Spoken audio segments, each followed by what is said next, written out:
Any day. In Alberta, Canada! West Edmonton Mall! This is T.Y. Jackson. United States Women's Champion Chelsea Green. How you doing, people? And I love pro wrestling. I love pro wrestling. Good morning, everybody. Good afternoon. Good evening. Welcome to the Brunch Gimmick. I am Lawrence Kurtz. Today we are live. Another big week in wrestling, as yesterday was AEW Wrestle Dream. Hi, I'm Maxine Dupree. And I'm Otis. Hi, I'm the sweetest Pete, Christara. Mars, the specialist. And I love wrestling. And I love pro wrestling. And we Love wrestling! Bottoms up, brains on. Welcome to Quizplex here on Love Wrestling, your pro wrestling trivia charity show. My name is Zach Ralph. I will be your host. This is God's gift to wrestling, Michael Richard Blais. Yeah, we are the Usos. This is Rachel Ellering. And we love wrestling. And I love And I love pro wrestling. Hello, Love Wrestling. It is Thursday night. It is 8 p.m. and you all know what that means. Well, you better know by now. It's episode 235 of this thing. I guarantee you there's like an 85% chance that's not an accurate number. Hi, this is Shaz McKenzie. This is Big Bad Boris. This is the Rhinestone Cowboy, Stephen Crowe. And I love pro wrestling. And I love pro wrestling. And I love wrestling.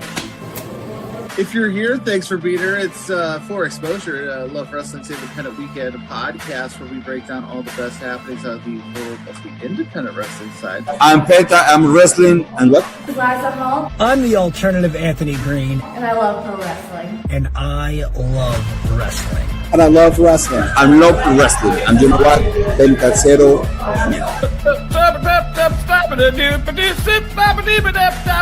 That's called scanning, kids. It is 8 o'clock p.m. Mountain Standard Time. It is time for a excitingly fun, I hope, episode of Saturday Night Love. My name is Big Bad Boys. I'm Big Ben Ortmans. Hi, this is Smiley Kylie Ray. I'm Yes Guy. And I love wrestling. And I love wrestling. And I love pro wrestling. Of course.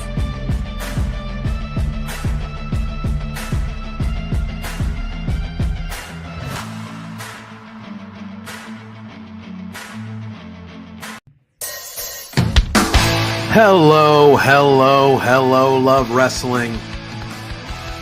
It's Thursday night. It's 8 p.m. And you know what that means. It's another new episode of Between Two Beards.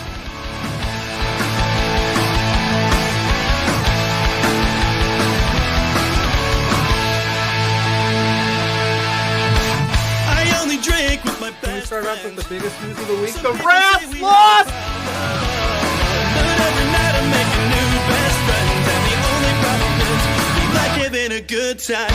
Forget yourself now. If you've got the budget, I've got the time. There he is. Hey, boss! There's the boss. Hey! The man with the finest beard on this screen. Canadian men, boys, shut the hell up. Let me talk. You see, the Rads are resourceful. When I got beef with somebody, I can find a way to talk to them.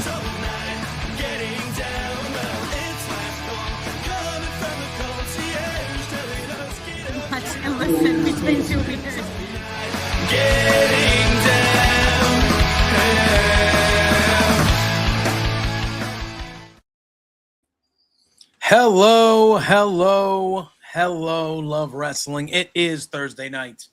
It is 8 p.m.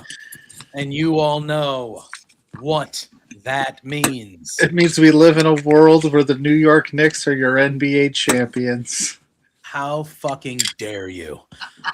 It means I just want to rip the band episode of Between Two Beards, my jerk co-host trying to ruin the vibes immediately here. Unbelievable. King Krabby's in the house saying, yo, Mrs. Pluggo's in the house saying, hi. Lots of eyes there. Lots of eyes. Lots of eyes. Lots of eyes there. Hi, Mrs. Pluggo, the love of my life, the first lady of Between Two Beards. Oh, well, King Krabby's in the house saying also the Yankees were in first place. Unbelievable. Well, but the Yankees have been in first place. I mean, whatever. But that's all right. They'll choke in the playoffs, King Krabby. Yeah. That's Yeah. what they do. I'm not even a hater. I'm just saying that's kind of their thing lately. Yeah. You know, how are you outside of that intro there? You know, we're all right. Listen, the vibes are high, man. The Scots are rejuvenating Boston all weekend. We ran out of beer. We ran out of beer this weekend with the Scots. The World Cup is going on. Yeah. The world. I think the World Cup has been a rousing success so far. It's been fun. It feels like there's been good vibes throughout the country. Unless your name is Ronaldo, you're the only one not doing shit out there, bud.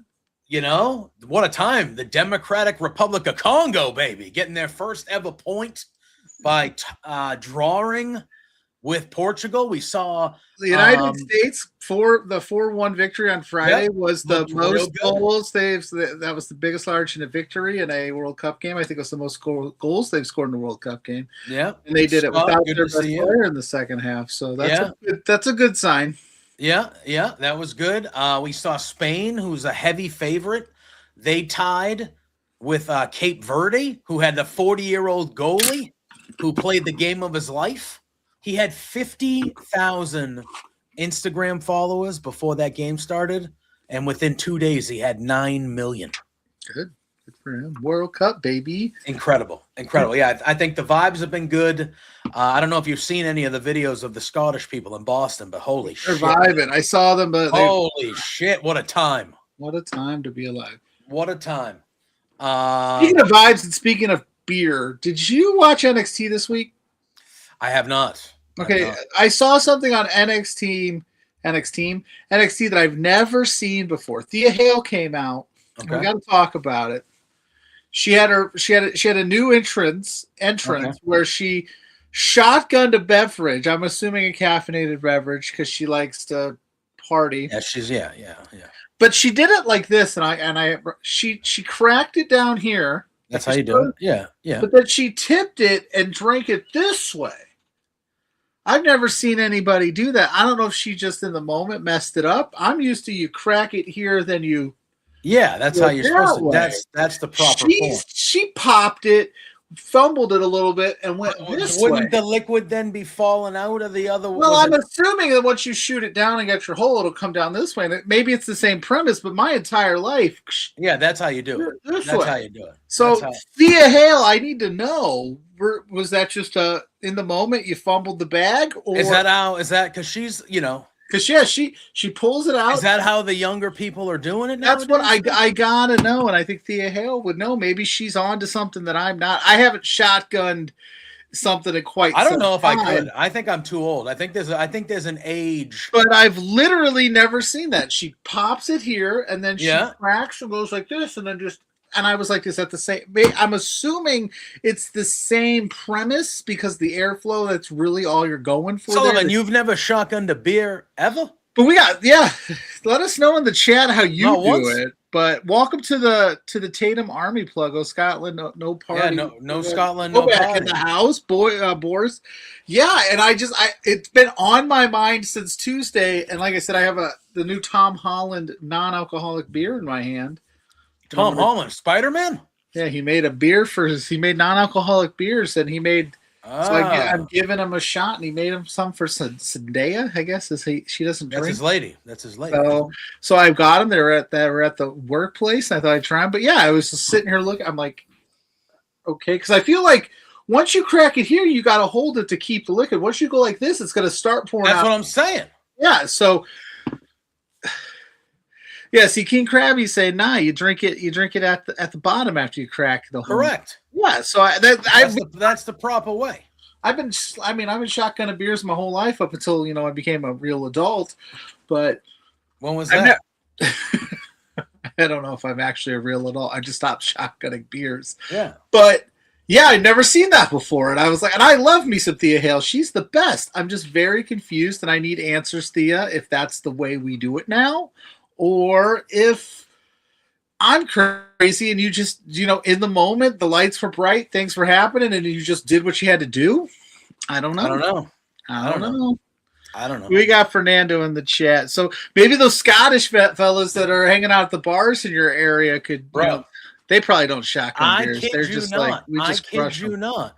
The city ran out of beer this past weekend. Like the bars had to shut down early. Yeah. Because we ran out of beer. Because the Scots are animals, man. And I mean that, and that's a compliment. That's a compliment. Yeah. And now you got, the people of Boston are like, you guys can't leave. Like, this is awesome. Like, this is a vibe. Like, we're having a great time. We're making so much money. I'm talking the real people. Not the people, not the business, the real people. Yes, obviously. Yeah. But like the regular people that are partying with them, they're like, yo, you can't leave. So now the mayor of Boston basically said that she's reached out to the people of Glasgow, and we're going to be like friendship cities. Nice. And we're gonna build a bond with them because of all the goodwill that was like the Scottish were more soccer friendlies over there. You know me. I've always said that Boston is the greatest city on earth because that's me and that's what I believe. But the Scottish people are just like, this is the best city ever, and it's just like, yeah, they were like the perfect vibe of people to come here.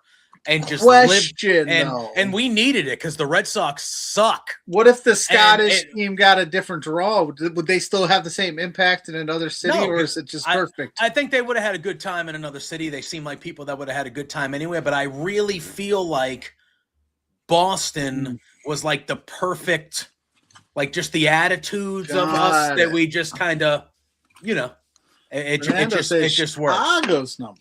It just works. Chicago's not too. I've been to Boston one time in my life, and listen. I've been to Chicago multiple times. I love Chicago. I love great. Chicago, but again, I just feel like the vibe, like the attitudes and the vibes of the Scottish, kind of mix very well with the New England. It's just been a match made in heaven.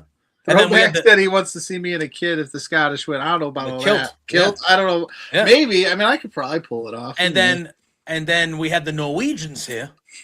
I don't know if you saw those videos because their cheerers, they do the row, they do the ooh, and they do like a row. They were rowing up the escalators in Boston. Very cool. But we'll still some quick housekeeping as we wait on our guest Judge Ben Oomen's here. If you like what we're doing, hit the like button, hit the subscribe button. Any super chats that any Love Wrestling program gets this month, this one included, goes to the Friends of Ruby, a wonderful LGBTQ community for charity to help people in need. So if you want to get your question, comment, statement read on the air, feel free to drop us one and we will definitely do that for you. Yep. But yeah, I mean, we got a big game tomorrow. The U.S. playing Australia at 3 p.m. We already got 3 points, so that's a solid start. We need, if we could win this one, that'd be great. Well, I think if we can win tomorrow and get 3 more points, I feel like we're in the driver's seat for the group. And I don't think the United States is ever International Sushi Day. Guess what I had for lunch today, bro? Sushi? Yep. Didn't even know. Just was craving it. I haven't had sushi in a while. Mrs. Pluggo is not a big seafood fan, so we don't go to as many seafood places, but my son is. Yeah. So that's kind of becoming our thing. I'm going to start taking it to some sushi places and see if he likes it. Hell yeah. So just real good vibes.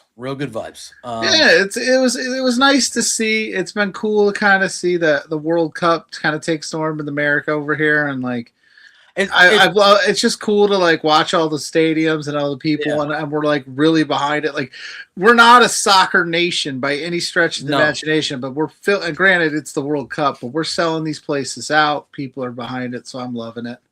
Yeah, and I just, and again, we don't talk, politics or any of that stuff here, but it's just been nice to see the videos of like, you turn on the news or you turn on like your feed and you're not seeing a lot of the normal stuff that we see that's not great. Like you're seeing like soccer, you're seeing soccer, you're just seeing like people from all over different parts of the world. Like we're just all having a good time. I'm seeing soccer and reflecting pool videos. Well, that second part is, it is what it is. But like, you know what I mean? It's just nice to see like people from other countries like enjoying being here, and it's not, like there are plenty of things to not feel great about, but it's refreshing. It's refreshing to see like happiness and things like that in the world that we're living in, especially down here, because it's bananas.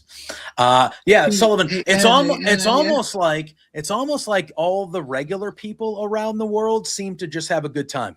Just seem to have like, hey, we can be cool. And we're just here for the vibes. All that other stuff it's not our fault. Exactly. It's almost like regular people are normal people. Yeah. Crazy when you think about it. It's cool. And again, it's cool. Like you come home from work and you can pop it on and there's a game. There's always something. A game with stakes, right? Like you can always find a game if you try hard enough, but a game with some real stakes to it, and you're just like, this is. And I love afternoon sports. Like you said, you come home from work, you just want to sit in the couch or sit in your chair for like, all right, let's rest. I've been working all day, and you just throw on the game, and like you said, every game matters. Because it's just a great time. It's just a great time, and there's games throughout the day, like all day. It's pretty good. It's pretty good. I mean, all the other sports are done, so the World Cup kind of being here is kind of making it work. So they had a lot of things happened in New York this morning. They had that parade for that. Saw a fight, a couple fights. Duh. I mean, that would probably, that happened anywhere. But a lot of people showed up. I saw Jalen Brunson walking around on the streets, letting people touch the trophy and all that stuff. Listen, that dude is never, ever going to have to pay for anything ever again. He can walk into any building in New York City. Yeah, 100%. Fernando, speak for yourself. My team sucks. Yeah, you guys do. My team sucks. I don't have baseball. I got nothing this summer. My team is pissing me off. The Cubs are the White Sox, though. White Sox are I know you don't like them, but that one little fun pesky group over there on the other side of the city. Garbage. You got the Red Sox Junior. You're welcome for Kyle Teal. You're welcome for Braden Montgomery. You're welcome for Chase Mydroth. Yeah, thanks. You're welcome. Ben Attendee. They lucked out with that Japanese. I can't remember his name off the top of my head. Oh, he's hurt right now. Murakami. Well, yeah, but they nobody bid on him, and the White Sox were like, "We'll give you $30 million," and everybody's like, "What?" And he's been killing. Well, he had a bad year. But he was his league, but in the World Baseball Classic, he was good. Yeah. That's why I was like, "Wait, what the hell?" But. Yeah. My team they're either super hot or they're super cold, and right now we're kind of in the I don't know. And of course the Cardinals are playing better baseball. It sucks. It sucks to be a Cubs fan. It's all right. Is your team having the worst season in the history of their franchise that is 130 years old? That's what I was about to say. No, we're not exactly that. Real tight stuff. But Fernando, no. Not even we couldn't even beat the friggin' Guardians. Yeah, you could, but you couldn't even invite me on the Ope three-way podcast for Hot Take Emporium 2. You guys should check that out. I know JPJ was 25. There. I showed up 25 minutes late. I was wondering. I started watching. I got my time zones fucked up. I thought we were starting at 9 my time. I never show up late. I hopped in 25 minutes late. No, it's all right. That's awesome. You should check that out after this. You should stay here for the wrestling chat, and then after this, you should go watch the Ope three-way boys. Yeah, and JPJ. That was fun. Have some hot takeys. Brunson, no, he's not Fernando. Don't get me wrong. He's you win a championship. He's in the discussion now, obviously, clearly, but I don't think he would be. He's not better than Walt Frazier. He's not better than Patrick Ewing. That's probably it, though. I mean, he's probably right there. After when you win a championship, you're in a different. Like Patrick Ewing never won a championship, but he's probably the best player in the history of that franchise. Probably. Even though he never Frazier. It's probably Walt Frazier overall is number one, I would think. Frazier, Willis Reed as well. Yeah, and then you got there. Patrick Brunson's top 5. Yeah, he's top 5 at worst. I don't know what this means. Real tight spot. Who's invited? JPJ or me or Thursday? That's a Thursday though, so you have to. Exactly. You have to let us know. Real tight spot. Well, first of all, yeah, I mean, we're not going to be able to do Thursday because Thursday we got plans. We did this little ditty. Yeah, this little ditty. But yeah, no, he's definitely. It's before 6 p.m. Eastern time. Maybe we'll see. That's hit us, close, but we'll see. Hit us up. Hit us a DM. DMs. DM that B2 Beards at B2 Beards on all social medias, but not on Twitch because I don't think we have a Twitch. No. So do that on another social. We'll set it up. Listen, I've softened my stance. The Knicks are still bums. All right, I don't care. I was angry last week when it was happening because it was bullshit. But I've softened my stance. It's fine. I don't feel happy for them. They're a garbage franchise. I'll say that forever and always. But it seems to have brought the city together. And I don't care that people, again, I like Brunson as a player. I like Brunson a lot as a player. I don't dislike a lot of players on their team. Cat annoys me. Seems like a good guy, though. But the way he plays annoys me. Big bitch. You should be playing like a big bitch. He does play like a big bitch. No, he doesn't. No. I'm using it. Yes. I see what you. Yes, correct. I think you used the wrong terminology. Yes, you are correct.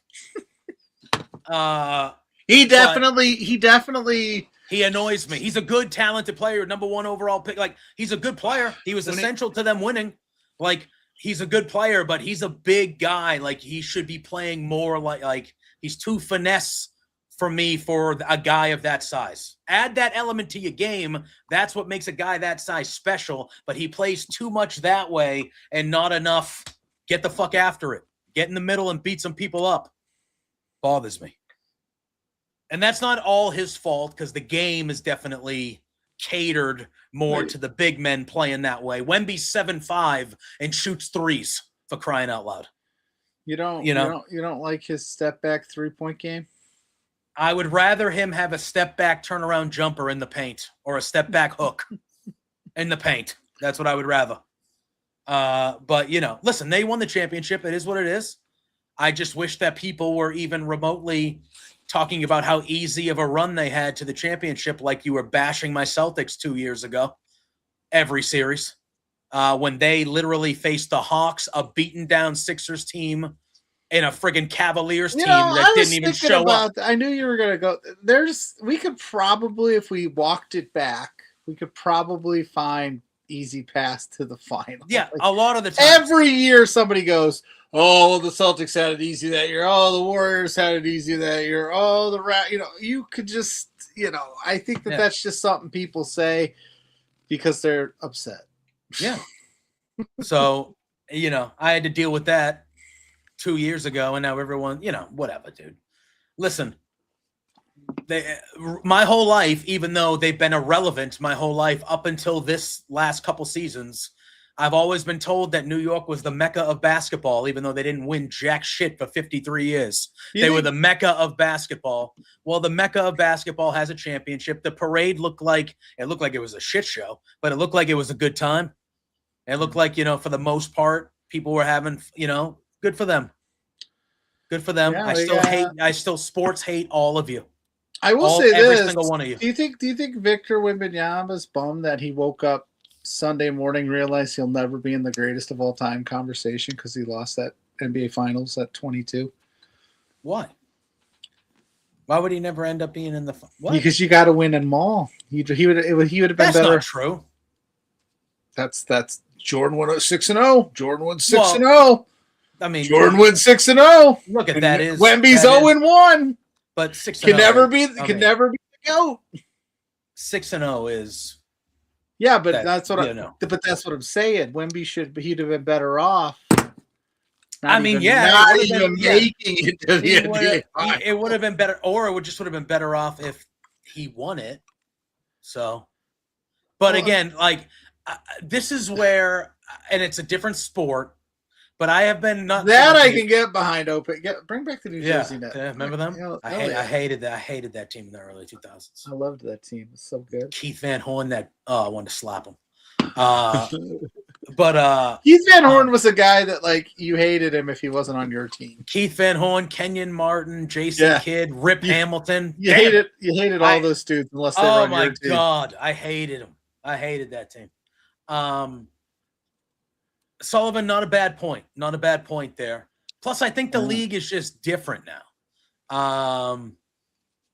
Yeah, I don't know. Lawrence lives in Montreal, so I don't know when he became a Knicks fan. So that's close, right? It's bizarre. It's bizarre to me. Is that the closest? I know. I don't know maps. I know Knicks fans that have posted less than Lawrence. That's crazy. We love Lawrence, of course, but it's just weird. I miss Lawrence. We need to have him come on and you guys fight it out about something. Now that you have AJ Brown, your tune has changed dramatically about how you feel about that guy. No, he's still a diva. Something bad will happen at some point. He'll get 2 catches and he'll bitch and moan because that's what receivers do. And it is what it is. It is what it is. But listen, I'm just stoking the fire as we wait on our guest Ben Oomen. But also you need to understand that for the first time in his career, AJ Brown is going to have an actual really good throwing quarterback. So. It's gonna be pretty incredible for him to be like, oh, I'm looking up and there's a ball perfectly here for me. Wow, So there is that. So I think it'll go well. I think it'll go well until it doesn't go well. Randy Moss went well until it didn't go. Big time wide receivers for the most part are that way. Devontae Adams did it in Green Bay to get out of Green Bay. It happens all the time. It happens all the time. And it is what it is. It's just, if you give him the ball, he'll be happy. If you don't, whether you win Super Bowls or not, they're going to not be happy because that's just the nature of that position. Yeah. It's crazy. It's happened my whole life. Chris Carter got traded. Jerry Rice, it feels like Jerry Rice and Tim Brown are like the only 2 receivers in my lifetime that I never heard like be dramaful. And they might have even been. I don't know. Yeah. But I like everybody. Torello and you think Adam Thielen's out there just like But he's not. I'm talking like. No, I know. Top of the top. Like Adam Thielen has been a really good receiver for a long time. He's not. You think I'm talking like Hall of Fame level. He's running into the quarterback room going, pass me the fucking ball. I'm Adam Thielen. Yeah, I'm talking like Hall of Fame level. Wide receivers. Steve Largent's like, listen, bitch. Well, Steve Largent though is one of those guys though. He was before our time though, and he was white. So I think because he was white, he got away with it. Yeah. The Patriots are. I think they're going to have a worse record because the schedule is going to be tougher. But the Patriots overall, they should be better. They should be better. They got better on the, they have a legitimate number 1 wide receiver than AJ Brown. The offensive line is better. The defense got stronger. We picked up Kenneth Byard, which I think has been an underrated signing to put back in the safety position. He's good. He was good for the Bears last year. Overall, I think we're going to be better, but I think we're not going to go 14-3. I'm not going to sit here and say we're going to go to the Super Bowl. But I think as a team, I think we should be better. But we'll see. We'll see what happens. You got to play the games. So, but time to play the game. Scott, I don't know. Again, this would probably be a better question for somebody who's like in the Eagles fandom. I don't know the inner workings. It just seemed to me that AJ Brown did not like the quarterback, and that's what happened there. So. That's on a tangent. The A's are good now. They're doing okay. They're good now. So when they finally hit Vegas in that nicer ballpark weather, they might do something. They might do it. I think they'll want to be good so that it justifies them destroying. I was watching Moneyball last night, dude. It's great movie. After Dynamite, I put on Moneyball, and I was just like, God, I miss this Oakland A's team. Mm-hmm. And now there's no teams in Oakland. What's Oakland going to do? Because even like Golden State doesn't play in Oakland anymore, do they? No. They moved a little ways out. San Fran, didn't they? I think so. They moved on the other side of the bridge in San Fran, I thought. Yeah, there's nothing left in old Oakland and old Johnny Damon. You said I got Johnny Damon for 7.5 and he doesn't play anywhere else. You played me, Scott Boras. You played me. He did. Such a good movie. Yeah. You know where he went? To the Boston Red Sox, and then he went to the Yankees. And then fuck him. Did he go? He went Royals, A's, Red Sox, Yankees, and then Rays. I think he ended with the Rays. like some random stint. He had two. I can't remember the last one.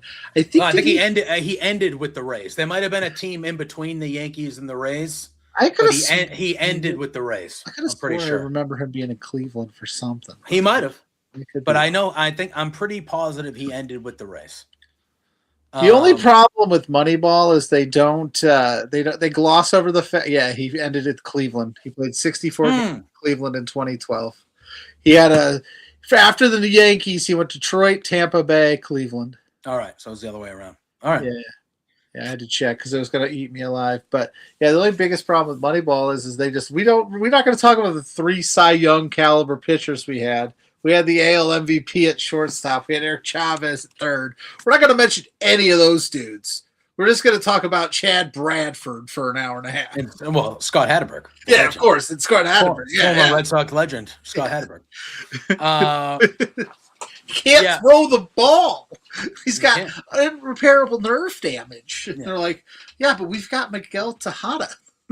We're fine. Who won an AL MVP? Yeah, the Oakland Athletics. He was on MVP Baseball 2003. Yes, he won an MVP. Like you said, Chavez was a good player. Jermaine Dye was there for a long time. They had the best game. They had Isringhausen. They had Billy Koch. They had the best closers in baseball. They had Keith Folk. Yeah, dude. For a while. They're just how did we win 102 games with these? Look at this. I don't know. You had 3 starters who won 20 games every year. Yeah. And Tim Hudson, Mark Mulder, and Barry Zito. Yep. Like literally 3 of the 10 best starters in baseball at that time for like 5 or 6 years in a row. Yeah, and I was just like, where's Zito won a Cy Young. I think Mulder didn't, but I think Hudson and Zito both won Cy Youngs. I know Zito definitely did. Oh yeah. That's what got him $130 million from the Giants. And then he sucked. Remember Tim Lincecum? Oh, yeah, big time Timmy Jim, dude. Unbelievable. That guy was good for like 4 years and then disappeared. That just disappeared. Never heard from him again.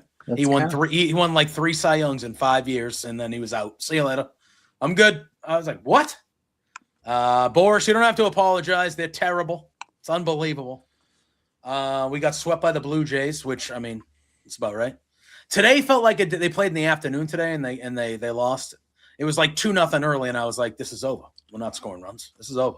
Yeah, I hate losing early baseball games because then you're just like, the rest of the day comes. You're like, ew, this is gross. Brutal. And it just felt like one of those days that like there was going to be a press conference an hour after the game saying they fired Craig Breslow, but it never happened, and I was like, damn. Is that what we're looking forward to in Boston? Yes, it is. Yes, it is. Listen, I don't root for people to lose their jobs, but that guy needs to lose his job. He's not good at his job. Or at least, restructure. Find a different profession that you're. My God, you're talented. It is.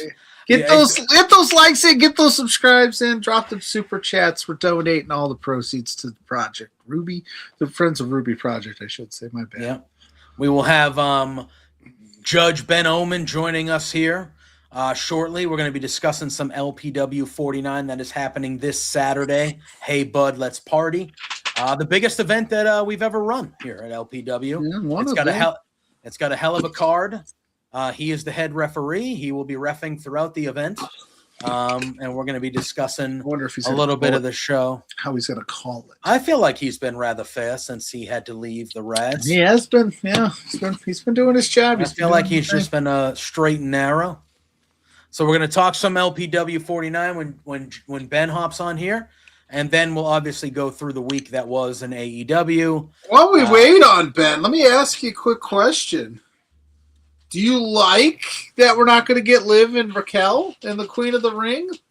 No, I told you what's going to happen, dude. It's Liv and EO, and EO's going to win, and they're just going to run it back at SummerSlam because they're boring and they're safe and they don't That's what's going to happen. It was right there. They could have done that would have been the better thing to do. That would have been the most intriguing best story to tell. Have Liv be like, oh, it's you and me in the final? Like, easy. You're going to let me win, and we don't have to worry about anything. And Raquel's like, no, not doing that. Yeah, I'm going to have, and Liv's like, what the hell? And that's a story to tell. That would have been fun. But they're going to do it real. It's just going to be Io and Liv's going to say, well, if I win, I don't have to defend my title at, SummerSlam, and then Io's going to beat her, and then Io's going to say, we're doing it again. And that's going to be that. And I'm going to go, that is what a waste of, whatever, man. And then on the men's side of things, I don't know what the hell they're doing, Pluggo. Yeah. I sat here. I sat here last week after Rollins lost and Javon went through, and I said, I actually think they're going to go with LA Knight because he was the only other logical answer of who actually is going to be winning this King of the Ring and probably challenging Roman. Yeah. Then, and I'm like, okay, Brock will cost Oba, which I guess still can happen. Sure. But I thought maybe against Dom on Monday would have been the perfect time to do it. Dom sneaks into the finals. Yeah. King of the Ring. That makes sense to me. I was Shitty waiting Dom. for it. That was a really boring ending to Raw. I was waiting And for and Oba just kind of went over, and it wasn't really that competitive. Dom tried to cheat 2 or 3 times. He didn't, and Oba pretty much dismantled him. Listen, I put it out on Facebook. Say what you want. Dominic Mysterio had the best game plan of anybody on the main roster versus Oba Femi to this point. Yeah, 100%. Do whatever you can. Yeah, do whatever you got to do to just keep it going. Yeah, 100%. But he ends up losing. And then, but last Friday, they have the 4-way, and Jey Uso wins the 4-way. Yeah, if you're a SmackDown superstar, like, you get nothing except, I guess, Charlotte tomorrow night. That's so now Oba is in the finals, and he's awaiting the winner of Jey Uso and Javon Evans. And I'm like, okay. Mm-hmm. So is Oba just going to win the King of the Ring? Are we actually going to be going with Oba at SummerSlam? Like, are we not waiting? Maybe not, but I mean, you could do some shenanigans with the Usos and Bloodline. And like, I don't know. I don't know. But yeah, no, throwback ain't wrong. Liv and Raquel, the finger poke of doom. They took it that away would have been from the me. story. I'm waiting for one of those. Maybe we'll get one of those at LPW 49. Maybe.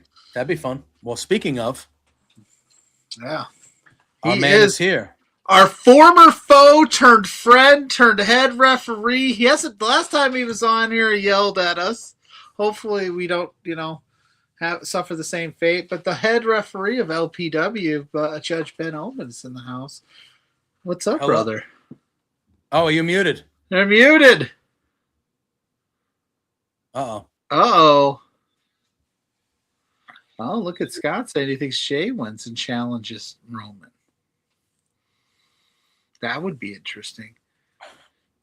Jey Uso's been running around talking about, he talks like a guy that knows he's got Roman Reigns and Jacob Fatu to back up his crazy talk. Does he have Jacob Fatu though? I don't know, but he thinks, you know what I mean? Like he just assumes that he does, so he's just running his mouth talking on Raw lately. And I'm like, Jay, we're writing some checks. I don't know if you can cash, brother. I agree. I don't know. We'll dive into it a little bit deeper on the other side, but I don't know, man. I don't know how this is gonna go. Because maybe Javon. Yeah, but then what? Okay, so then Javon and Roman are kind of out of nowhere. Yeah, that'd be interesting. Javon and Roman at SummerSlam. I will say, I don't think it's the worst thing in the world if Javon links up with the Vision. Oh, well, they're trying to get him. I was like, that wouldn't be the worst thing in the world. Like, everybody's like, oh, God, don't. I'm like, it would be intriguing at the very least. I don't know. Yeah. But I don't know if he's ready for the turn, but I'm just saying. No. I don't think I had the same reaction that the IWC had when I was like, oh, Javon and the Vision, huh? add a new wrinkle to the guy, a little edge to him. But what are you gonna do? I don't know.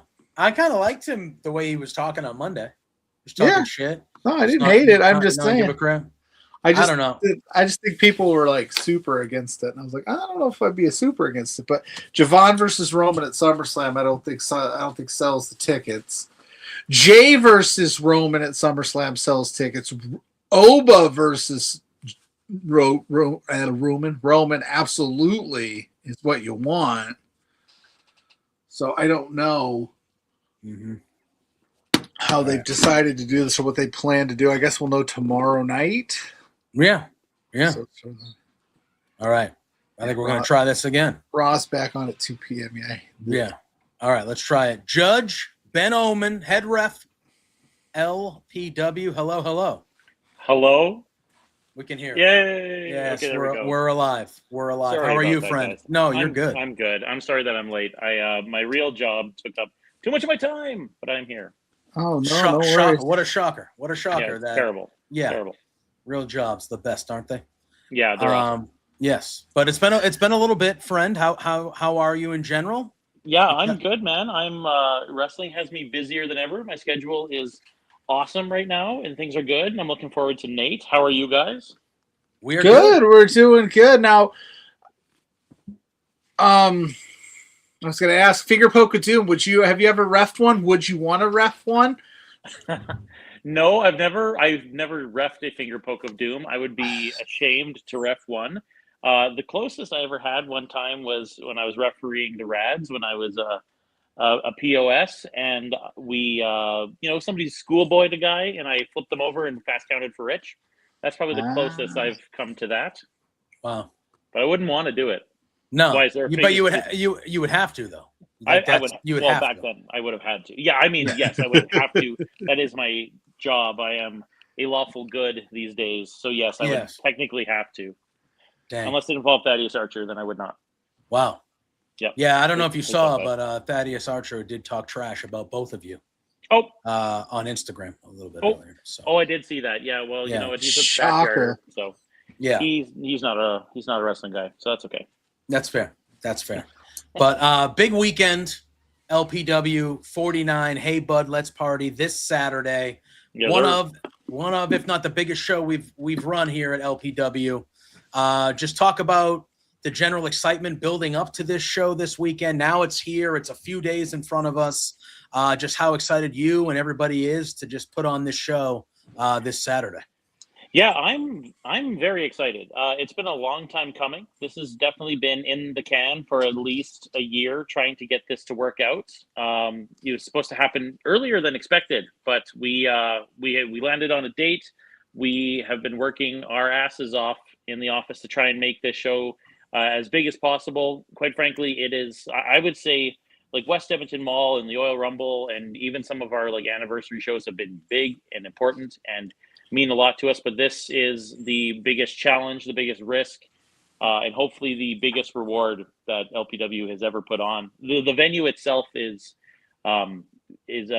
sacred ground in Edmonton, Alberta, Canada. It is it's the home of a previous promotion that ran there for years, and kind of one of the companies in the city that really put us on the map in the 2000s till about the COVID era of 2020.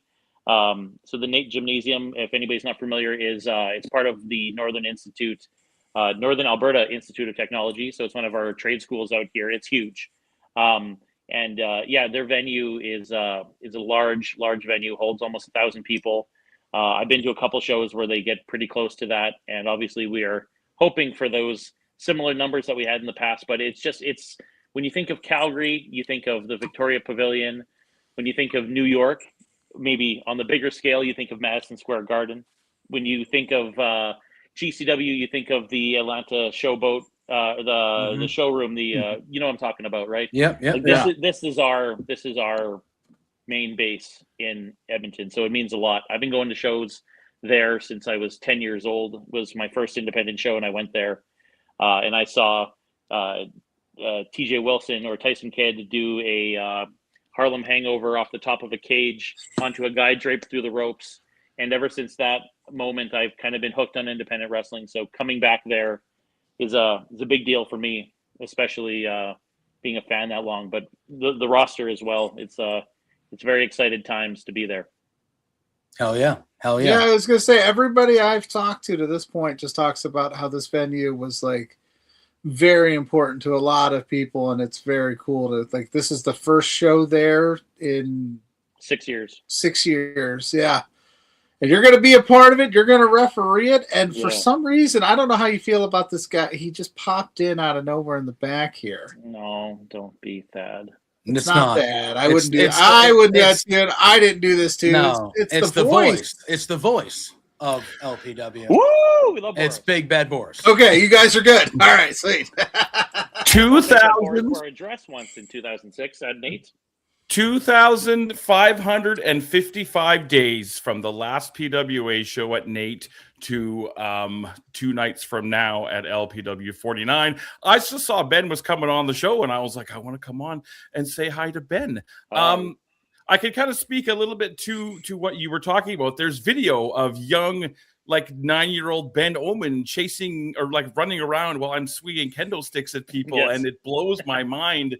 To see that, it makes me feel super, super old. But yeah, it's a lot of the younger fans kind of got their start, and it's a special venue for our local scene. Yeah, good. Can I hang out for a bit, or do you guys want to get me out of here? No, you can. I mean, yeah. No, you're the audible chocolate. It's up to Ben, Judge. Are you cool? He's the judge. He's the guest. Of course, we're cool. Okay, I just don't want to encroach on your time, but no, I'm this passionate is our about time, this. comrade. Which match are you angling to be able to ref, Ben? Because I don't think you get to ref them all. Unless you do, then that's great. But no, I which don't one think are you hoping to? Which one are you hoping to draw out of the hat? If that's how you guys do it. Well, I will say, as a senior official, I decide who does what. So, which one are you deciding to do? Spoiler, but like I want to, for a couple reasons. I want Tyler Breeze versus Rich King. For 2 reasons. One, I'm a big Breeze fan. We love Breeze. We love Tyler Breeze. Yep. I saw him when he wrestled for a different company in Alberta years ago, the PWA, as Matthias Wild. Matthias Wild, sorry. I was his water boy. Were you? I was. Incredible. So I want to do that for that. And then also, quite frankly, I don't trust Rich King. So if there's anybody who's going to keep him in line, I know how he plays, and I know Thaddeus pretty well, so I'm not letting anything slide there. Yeah, I was gonna say you do have a history, so you do know how those fellas operate. Are you gonna toss out? You're gonna have a quiz? Is he gonna have a short leash at Thaddeus Archer? Because I want this match. I think a lot of us are excited for this match, but as I sat and I looked at that match, I went, God, that Dean Richter, them guys, get them out of here. Just give me Rich King one-on-one with Breeze, man. Just do that. I'm hoping that Larry Woods' mom beats Thaddeus up so bad that he can't be out there for that match. That's what I'm banking on. But he does have a manager's license, so he is entitled to be out there for his client, sadly. So I would assume you should predict that. Let's go, Larry's mom. Larry's mom. Larry's mom. We love Larry's mom. Larry's mom is over. Oh, I mean, how could she not be? How could she not be? I mean, Larry's over. Larry's over. Like, you know, and hey, be careful mentioning Larry's name enough. I don't know. Yeah, I don't know the card order, but maybe Larry takes out Dean earlier in the night. They have a big match. Maybe Larry takes him out, and then by the time we get to Breeze and Rich, it only is Breeze and Rich, and we kind of see mano a mano how that'll work there. That's what I'm hoping for. Yeah. Boris, obviously you're going to be calling the whole thing, but I'm sure you're excited to call every match, but any particular other match than what Ben just said, sticking out to you, match or two that you're super excited to be able to call? This lineup is stacked from just like a professional wrestling, but also just for like stories and just personal things for me, like Gigi Rey and Taryn and Zoe Sager. Like I called Zoe's first match. I remember when she came in, I called Gigi Rey's first match, and to watch the ascent that she's had and to watch those three who are just like homegrown and just phenomenal talents here locally tangle. That's going to be awesome. MRB and Stephen Crowe. I mean, again, I've watched Stephen Crowe since he started. I remember MRB when he first came in as Chucky Blais, jumping off ladders and smashing his skull on the floor. Me too. Do you remember, Ben, the very last spot of the very last PWA show at NAIT? Yes, I sure do. It was a Canadian destroyer off the top of a ladder through another ladder or a table. I believe it was a ladder on the bottom. It was a table And Teddy, on a ladder. Yeah, that's what it was. And yeah, Teddy Hart put poor Michael Blais. Oh, Teddy Hart. But I mean, those two brothers. I mean, if you haven't seen the video that MRB posted on his social media, like there's pictures of them as kids, and like that whole thing runs deep. And just to see them tear each other up is going to be, it's going to be an emotional night for sure. Like just a lot of like Ben, you can kind of understand that too. Like this is going to be. I'm really looking forward to it.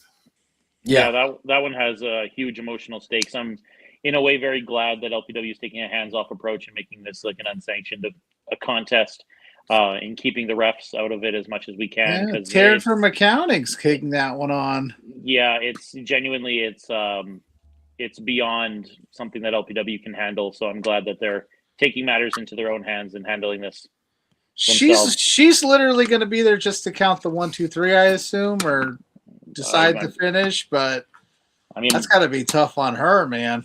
You don't need a official's license to ref an unsanctioned match, so I hope she calls it down the middle. Honestly, I don't even know if I'm going to be allowed to call, because again, this is unsanctioned, so it's LPW hands off. So I don't know as an employee if I'm even allowed to actually call that match. I still have to find out if that's a thing that we're allowed, that I'm allowed to do, if I have to sign anything or not. But yeah, it's going to be. I'll call it. That's how we're starting the night off too, is with that one. So don't be late. Oh, okay. Just I mean, tearjerker out the gate, huh? True. Yeah. This just in. Watch out. Well, the logic is, since it's not sanctioned by LPW, it's like we do that, and then we get on with the show. Makes sense. Usually you do them at the end, so you could just be like, stay if you want. But well, we got some big matches, though, I think. Oh, yeah. Yeah, I don't want to steal the thunder. Contending for main event there, so. Yeah, well, I mean, one of those, it is, the LPW Grand Championship, tables, ladders, and chairs. TY defending against Sheik Shabazz should be a brutal affair. I'm looking forward to that. Me and TY, I've got the pleasure of talking to him for multiple LPW shows, and we've kind of had a good relationship over the few years that we've been doing stuff. So I'm very excited to see that one. Tables, ladders, and chairs should be brutal, and TY high flying and all that stuff. Has a chance to really, if that is the main event of the show for the title, that will be, it should be quite spectacular. I'm very much looking forward to that one. Yeah, so am I. That the thing with TY is he'll do anything to win. He'll pretty much do anything that he can to appease the fans at LPW. And I think Shabazz is, without trying to talk ill of him, is sneaky and evil enough to do anything he can to win. Yeah, this match is interesting because I think that TY might have a little bit of nerves, like main eventing his first NAIT show, and we've seen it before, and Ben, you can attest to this. When it's like the chips are down and it's go time, Sheik Akbar Shabazz will throw caution to the wind in terms of his own body. He competed in, to my knowledge, the only death match we've had here in Edmonton ever. So when he's not afraid to kind of get nasty and get violent. So it's going to be really, really interesting, and it's going to be a hell of a way to cap off the night. Plus, Sheiky's got a little bit of like this chip on his shoulder. Him and Berat kind of had some friction, so it's like, oh, watch what I can do. You couldn't do it. I'm going to do it. Mm-hmm. That's not a good combination for old T.Y. Jackson. But if anybody's resilient, it's our boy T.Y. Berat and Sheiky, they argue like they're married, though. So, like, yeah. They really do. Yeah. And speaking of Berat, he's fighting Judas Icarus, making his comeback to LPW. This will be phenomenal. Another just good match in this card full of good to great matches. I feel like you look through the card and you're like, oh, this could be a sleeper. Oh, this one could be match of the night. Oh, this one could be, and it's every match you feel like is Yeah, this card's so stacked that you mentioned that match, and I was like, "Oh shit, I forgot." Exactly. Yeah, it's like almost like, oh yeah, and we have this. Oh, by the way, yeah, which on any other card would be, you would look at the card and be like, oh my god, it's just it's going to be a really really special show on Saturday, and the card is under. How many curse words is Spencer going to say? Oh, you know what? I do keep track on a sheet, and I'm going to say on camera we're going to get 0. Zero? No, not a chance. Opening promo. Opening spot. He's cursing one that tells time. Me that I'm taking the over hard. Oh. He's gonna grab. He's like, I got receipts. So if he says 0, we said that is him setting the line at half. 0.5. I think it depends how many cans Spencer pops during the show, but well, that remains to be seen. I don't even know if we're going to have cans at the show, to be honest. Ben, are we going to have cans at the show? My headset just said. Can you hear me still? Yeah, I can hear you. Yeah. Okay, cool. Okay, cool. One of my ears just died. We can't have anything good here. Yes, there will be a bar at this show. Wow. Okay, then yeah, there'll be at least. You set the over. What are you setting the over under at on the? He said 0. He said 0, so the over under would be 0.5. At the event. 0.5. Can't speak to that, but at the event, you will hear 0 F words said. You might hear some S words or some C words or some B words, but do those count? Those are still curse words. Okay, well then I'm going to say we're going to get about 5. Okay, so we'll set the line at 5.5. I'm going to take the under on that. Actually, 5.5 is a lot. Yeah. Hard F bombs, maybe 1 for sure. Off camera end of show. It's if he's on camera and he'll be like, "How we fucking doing, people?" Well, you never know. We'll see. Yeah, it's gonna be a wild night. It should be. It's So Boris, obviously you have. Ben, you had been going to shows at this place since you were a kid. Boris, you performed at so what? I know you'll be sitting at the table calling. Yeah, what does this mean for you? Because obviously you're going back to this in a little bit of a different scope than Ben as being someone who performed in this place. It's gonna be super super awesome to go back to NAIT. I'm a little concerned because I understand that the gym has undergone a lot of renovations, and I don't like change. I like things like NAIT should look exactly the same way as it was when I left it. But it's definitely like a homecoming. Super, super excited. Some of the most fun stuff that I've done in my career, and I hate that term, happened at NAIT. Like my first big heel turn and wearing the dress that Ben mentioned. Your first match? My what's that? Your first match, right? My first match, my only singles match I ever had, and victory happened there. And also, I got a chance to watch a lot of my friends do awesome things and win championships. And that's where we got to see Samoa Joe here in Edmonton the first time, and AJ Styles and those guys. So there's a ton of memories to NAIT, and I hope that I hope it's wall to wall, people, because it's going to be a show we're seeing. Absolutely. You guys should get on a flight. I wish listen.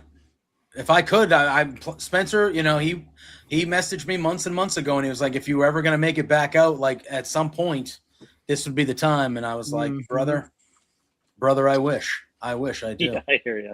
This seems like a good time to leave the United States. Just saying. I don't know. The World Cup is here right now, and vibes are high. That's true. Currently. Holland. Let's go. Currently. Oh, there we go.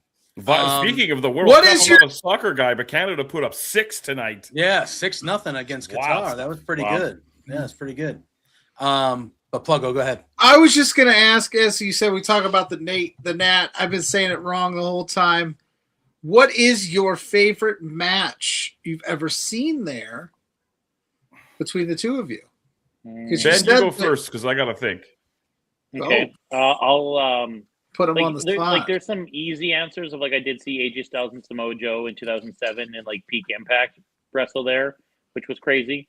The one that stands out to me the most as a kid, the one that had the most impact on me for some reason, was a match between Juggernaut versus Tex Gaines and Big Bad Boris as his manager, and they had a big hardcore match around the venue. And I just remember this moment of Tex Gaines gets thrown down the stairs, and he's a big man. He's probably like 6'3", probably 300 some plus pounds. Yeah, he was and the 3 man's and change, tumbling for sure. down, and he's tumbling down the bleachers, and he just bashes his head off one of the chairs in the bleachers. And it was just, I remember seeing that and just being so like, and then at that same show, a wrestler by the name of Marky Mark did a shooting star press off the top of a cage into all the guys. And like just some of that show, it was Fright Night 2006. It just like lives rent free in my brain. It's like half the reason I do this. So that show specifically, but I think about that match a lot. Tex and Juggernaut. That one was iconic. Nice. I also saw Abdullah the Butcher wrestle there once. That was Really? gory as hell. Yeah, that was gory as hell. Abdullah the Butcher. I have a They story. literally mocked at Internet. I have They a mocked. story about that match that I'm going to tell one day. Hell yeah.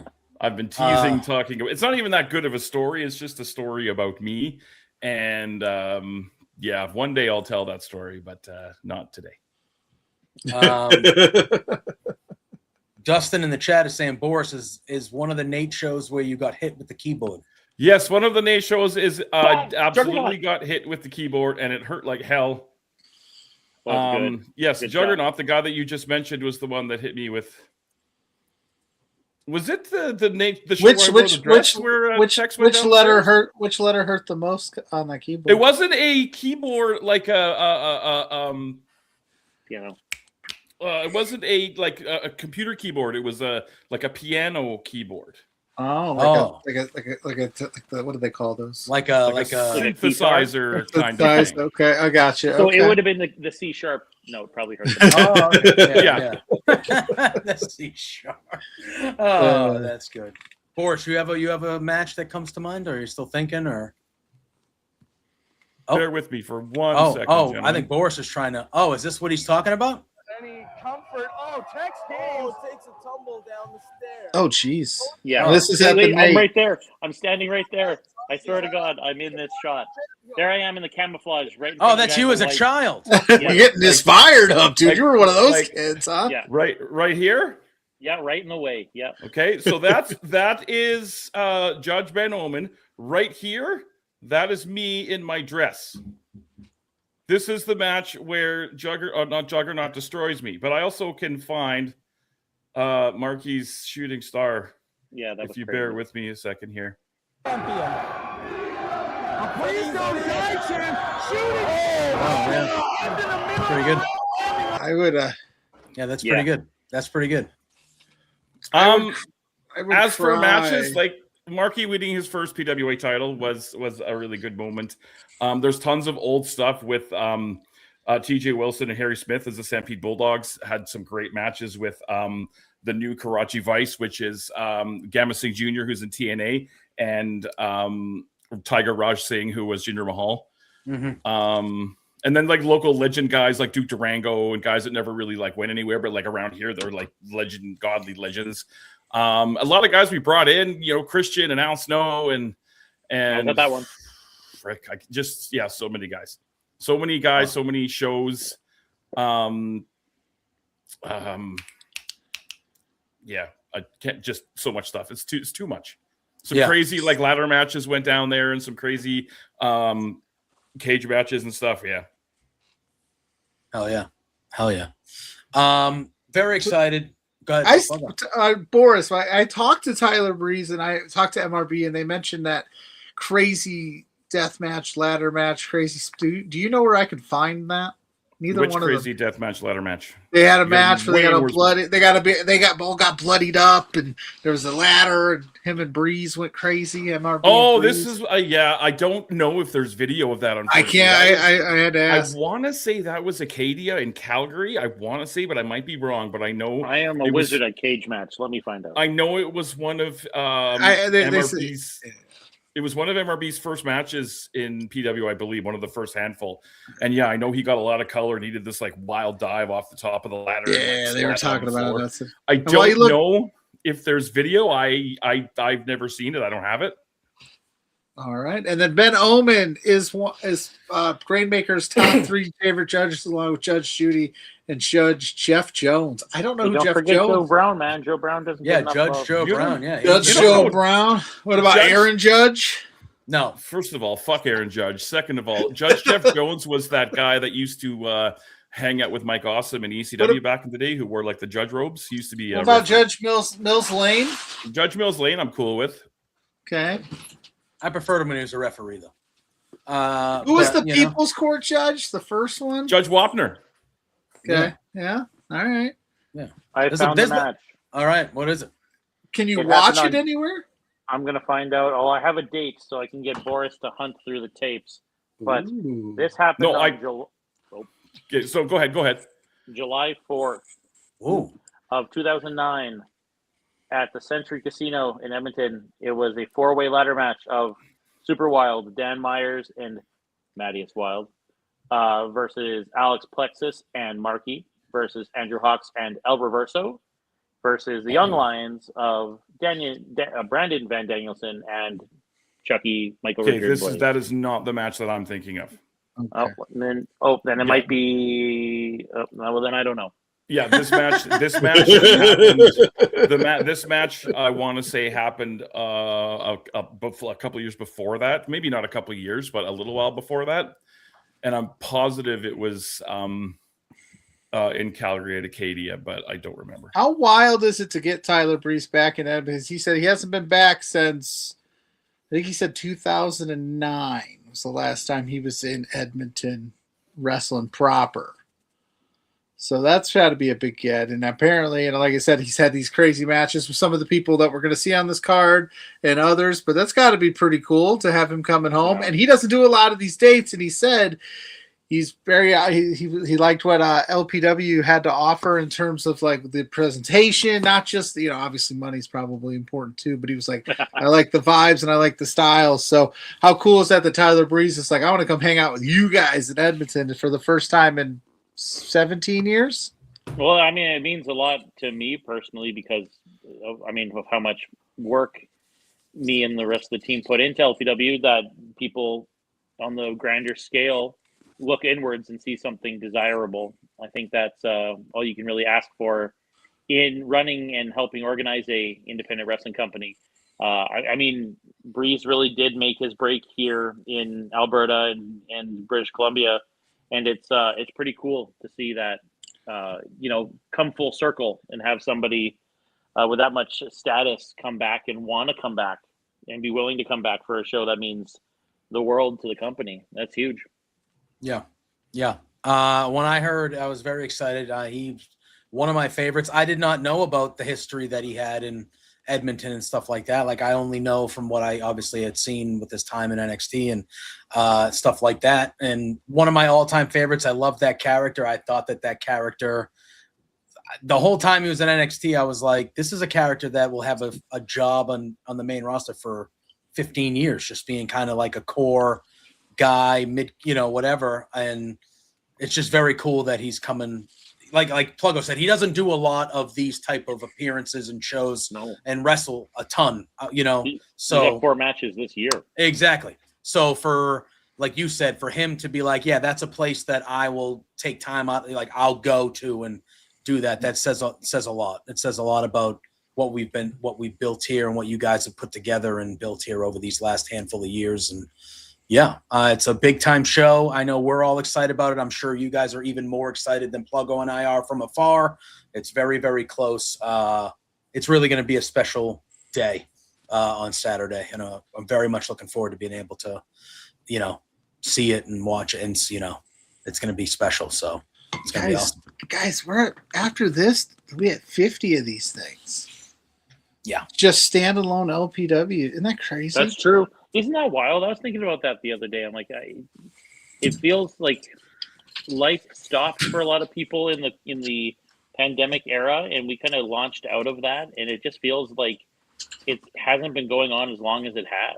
To be like deep into 4 years of this and 50 main roster shows. I mean, if you're including all the other extra stuff, we've got to be close to 100, but almost 50 main canon shows is a huge accomplishment. Not every independent company gets to last as long as we have so far, and I'm just hoping that this show solidifies us, and we that this does so well that we're able to return to NAIT more often, and we get another 50 of these shows. Hell yeah. Pluggo. Oh, I was just gonna say, 50 more. I bet there's other venues you guys are probably not even talking to us about are in the works, and you guys are sweeping. You're gonna just take down all the landmarks in Edmonton and beyond, man. What's the further? You're gonna come down to the States? I remember at one point there was talks of a Mania Week show, but the logistics are crazy. I bet. To be determined. Let's see if NAIT rocks as hard as it should and as hard as it will. You can't say never to something like that. But I mean, the US has got so many big spots to, like, you guys are based out of where in the US exactly? I'm Massachusetts. I'm in the Boston area. Okay. I'm in Indiana. So Pluggo's Midwest. So I was gonna say, even just those two locations, there's so many great companies that work out of that place, and just to be able to work amongst them, that'd be really cool to get breaking into the US and breaking into more spots in Canada. That's my dream for this. There we go. All right, what do we got here? Ben, I got a little something for you. This is a blast from the past. This is one of the shittiest bumps I've ever seen. Watch Chris Steele just take Phoenix Taylor and just fuck you. No. No. But why? Come on, man. Poor guy. His shoulder has to be broken. Yeah. First, I think Duke Durango does the only table bump that he ever did in his whole career, maybe. And then poor Phoenix Taylor, who was an early corner. Oh God. Early cornerstone of PWA. Those two guys for sure. Anyway, sorry, I just came across that the other day. Off the basketball net at NAIT one time. That guy was crazy. That was the end of his career.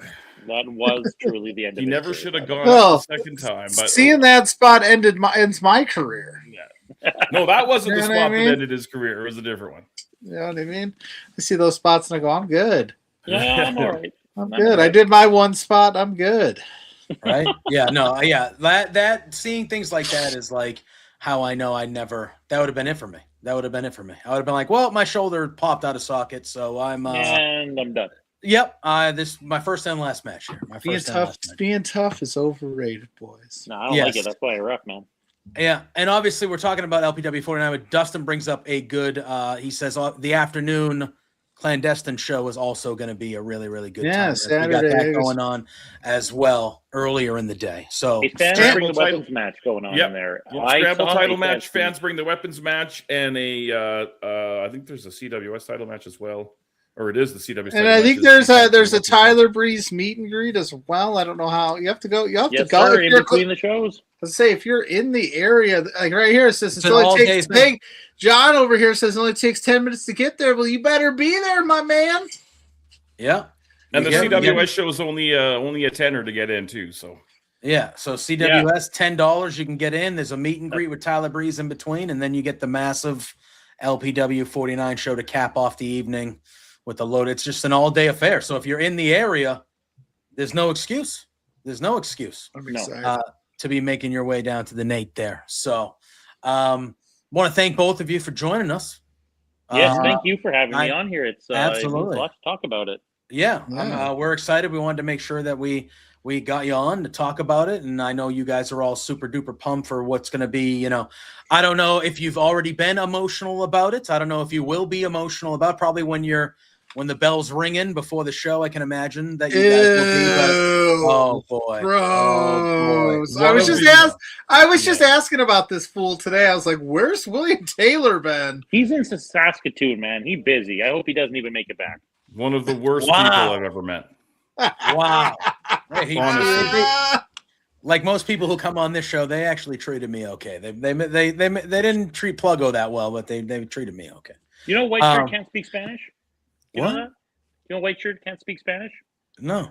I can't explain why that matters, but he can. There's a lot of things he can't do. That's why Nate Nixon does most of the work. And a lot of the talking. Yeah. Before we get you guys out of here, Dustin has one last question. He says, have either of you been in attendance for a fan or been a part of a fans bring the weapons match before? Yes, I Did you have. win? It was at NAIT. It was Juggernaut versus Randy Myers in 2007 in February. It was great. There was a key lime pie involved. It was Nice. awesome. What? No, Did you bring a weapon? I was 11, so I was not allowed Okay, to. fair. But That's I did put my Coca-Cola bottle in the pile, and Juggernaut spit it in the guy's face. So I'm basically That counts. a star. Yeah, that counts. I'll take that. Yeah. What's The your reason- what's? Oh, go ahead, Boris. Sorry, the reason that I got hit with that keyboard is because there was a fans bring the weapons match later on in the night, and it was probably that exact same show because it was Juggernaut that hit me with said keyboard. What is the most interesting weapon you've seen somebody bring? We did one in PWA a bunch of years later, and we had the fans bring the weapons, and we brought them inside so the guys could look at them and go through them before the show. And there was like a barbed wire wrap 2x4, and they're like, nope. And somebody brought, you know what a garden weasel is? That like stick. Yeah. Somebody brought one of those, and they're like, nope. And there was another pie, and there was a pie driver on the pie, and everybody was slipping all over the place. It was a lot of fun. I've never brought a weapon to a fans bring the weapons match, but it'll be interesting to see what the guys come up with. That's so awesome. I worked for a promotion in Edmonton that would do a fans bring their weapons battle royal every year. It was the Ripper Royal. Yeah, to you did. honor, a member, and there was some of the standout items that I've seen in that. Some of them I can't even talk about. It was crazy. One of them, but a fish head was one of them. A trout. Yep, a trout. One of them was an active microwave. Obviously you had to plug it in, but we took that out. What was a good one? Some intimate bedroom toys. And there was one time somebody snuck lighter fluid into the bin, so they obviously did use it. One silly string is an obvious one. But for some reason, the key lime pie at that one show, it was a coconut cream pie, and that just lives rent free in my head because at the end of the match, they've been teasing it all match. You guys are almost getting hit with it, and right at the end, the ref gets pied, and we all. Oh, it's the ref that got it. Of course, of course. Tremendous. That's Tremendous. crazy. That's crazy. I But can't wait to see what y'all the fans bring on Saturday. Yeah, it should be good. The fans can be creative, so we'll have to see. I'm sure we'll hear some stories of what some of the folks might be bringing on Saturday. But I hope to. I want to. Thank you both again for hopping on, talking some LPW 49. We're really excited. We know it's a big time day for us here at LPW, and it's going to mean a lot to a lot of people, especially obviously in the Edmonton area. So knock it out of the park. We know it's going to be awesome. We're looking forward to seeing it, hearing it, and hearing all the stories that come for it. So thanks for hopping on and talking some LPW with us. We appreciate you both. And I know it's been a while, Ben. I know Boris, you pop on every so often and chat with us here or there, but it's been a while, Ben, so maybe not so long next time. Yes. Yeah, I would love that. It's nice to be amongst two beards. In this case, I'm not between, I could be, but we're amongst four beards right now, which is two beards. So yes, math. I'm grateful to be here, guys. Thank you for having me. Always. We Absolutely. Love you, Absolutely. Have a great time Saturday, guys. And we can't wait to see it. And have a good rest of your night, fellas. Thank you so much. You as well, buds. Thank you. All right. That is head referee, Judge Ben Oomen, and the voice of LPW, Big Bad Boris, LPW 49. Big day Saturday for us here. Hey, Pluggo, why don't you get a job? Why do I need a job, man? For money? All I need is some tasty craps. That's my spin on. You ever see Fast Times at Ridgemont High? When he's like, Spicoli, why don't you get a job? He's like, all I need is some tasty waves. I was like, what the hell? All right, no. Yeah, I just need some tasty graps on Saturday. Hell yeah. That was a nice little chat.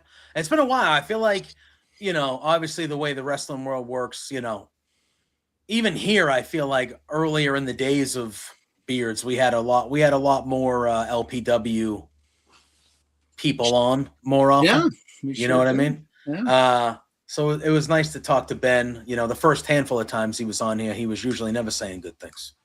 Yeah.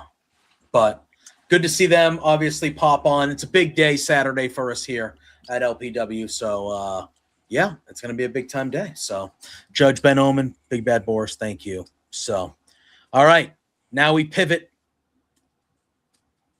We started talking about,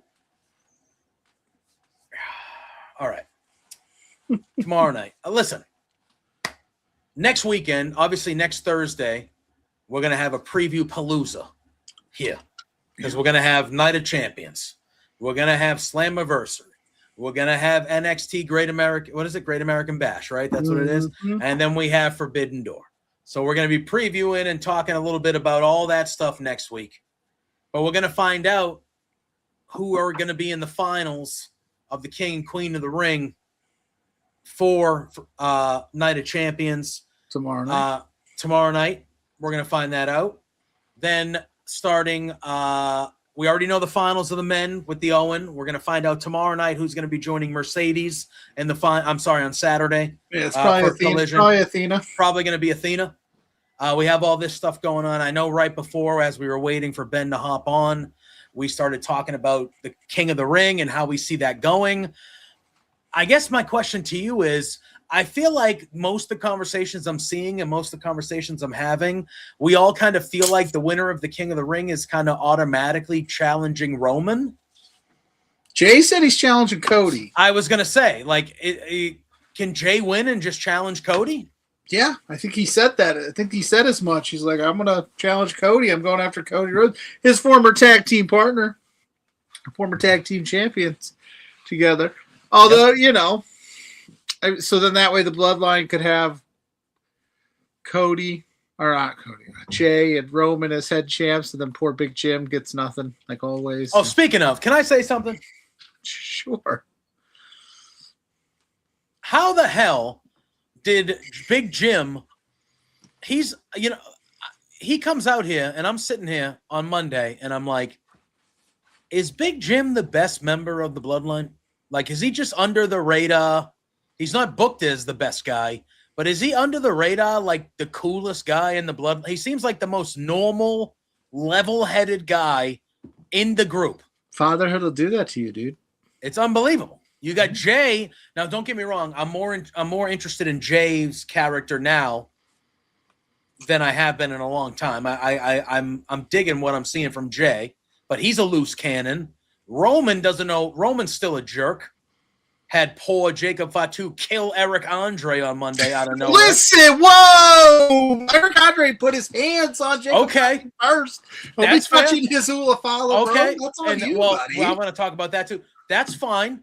But Roman had the opportunity to be like, all right, Jacob, don't do that. He's a celebrity. And Roman's the one that called the order. Yeah. Are you shitting me, Roman? Are you a good guy or a bad guy?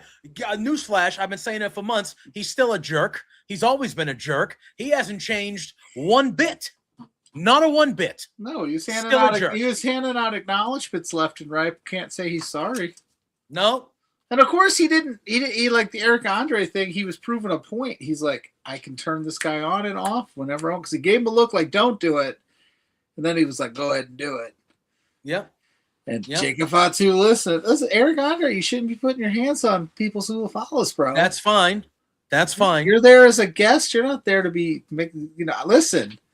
It's like I always say, dude, I don't understand those fans that put their hands on wrestlers because like at any moment they can turn around and kill you. They'll just kill you, dude. And you're just like, I'm gonna go ahead and touch the craziest guy we've seen in quite some time. You got what you got, brother. But so to go back on that, they introduced this new dynamic in the bloodline now because Roman on Monday officially welcomes Jacob Fatu to the bloodline. And, he's putting everybody over. He's talking about Jay. He's talking about Jimmy. And then Jay grabs the mic and he says, Jacob's not acknowledging the Usos and he's disrespecting us and he needs to honor the family. And Roman gets in Jacob's face. He's like, what's going on? And Jacob basically says, hey, man, as far as it goes with listening to them, hell nah. He goes, I listen to one person and one person only, and that's you. And then they kind of had a backstage thing where they kind of like reiterated that a little bit. Where Roman Roman welcomes Jacob to the bloodline, and then he yells and gets a box, and it has a different Ulafala in it, not the red one that he wears, but a different Ulafala, and he puts an Ulafala on Jacob Fatu, and welcomes him into the bloodline. And the whole time the Usos are in the corner like, the fuck? He's never done this with us. He's never done this with us. Yeah. The hell is this? And they're not thrilled. Jay is pissed, and Jimmy's level-headed because he's the most, but he's not thrilled. Then you say, like you just said, they have a backstage thing where they're kind of reiterating, like, what the hell, you know? Huh? Well, that and Roman and Jacob had that kind of moment where Roman was he leaned in and whispered something, and we couldn't. He was kind of alluding to like, well, they're not gonna fall in line. So there's a lot of things going on here in this iteration of the bloodline. Whether we think they need to run this back or not, at least it's a little bit different this time. Yeah, it is. It feels like it's Jacob and Roman now, and the Usos are kind of, yeah. So it's very the Usos, the greatest tag team of all time, as they said. Well, that's because the one that they used to call that they fired. So now the Usos are now on the mantle of the greatest of all time, according to them. They got to be good. They got to be. They're up. They're in the discussion. No question. What I'm saying is like the New Day, we're going to be getting closer. We're getting closer and closer to whatever they decide to do is going to happen. Yeah. Yeah. So. I don't know what they're going to do. Maybe it just is going to be Jay, and it's going to be as easy as that. Jay and Cody's fun. I mean, yeah, I don't hate it. Jay and Cody at SummerSlam, but does that then who's Roman fighting? Right. Exactly. I don't know. Is it Punk? Did they run back Punk? I did see some report that Punk's got significant plans at SummerSlam this year. They just so I did see something pop up today, but I don't know what the plans are. I don't know. That's the thing. I don't know with the way that they did this King of the Ring. Then if you're just gonna do Oba and Roman, but if you do Oba, but Oba has not mentioned needs to win that match. I was gonna say Oba hasn't mentioned Roman Reigns at all. No, he just keeps keeps talking about Brock. Yeah, this whole run he just keeps talking about Brock. So was he win King of the Ring, and then faces Roman Reigns on night 1 and Brock on night 2? That doesn't seem right. No, exactly. No. Like I don't know. So it's got. I think we're gonna get swerved here tomorrow night. Maybe. I don't know, but it's something. Javon Evans, baby, versus Cody Rhodes. So it's gonna be. It would be Javon and Oba in the finals of the King of the Ring, which would be nuts. This Jay wins it. I think it's going to be Jay. Okay. But then is it Brock costs Oba at Night of Champions and Jay wins and challenges Cody, and then you have Roman versus whoever he ends up fighting, and then it is Jay and Cody? Maybe the swerve is Jay wins it. He actually picks Roman because he don't like the way Roman's been talking about him lately. I wouldn't hate it. I don't know. This is weird. It's a weird dynamic for them to be in, unless, like you said, you run back Punk, but I don't know how we get there with him. He hasn't been there. I mean, granted, he could walk. But Punk said he wanted a shot at Cody when he left. He said Cody gave him that open, like, hey, you can get a spot anytime you want. All you got to do is ask. So you could do Punk and Cody, and then Oba and Roman, and fuck Brock Lesnar. There we go. Well, that'd be fun. That'd be the way to go in my eyes. But then the rumor is that Punk's going to join. Scott said it too, but the rumor is that Punk is going to go to SmackDown upon his return, which would be easy to set up the Cody Punk thing.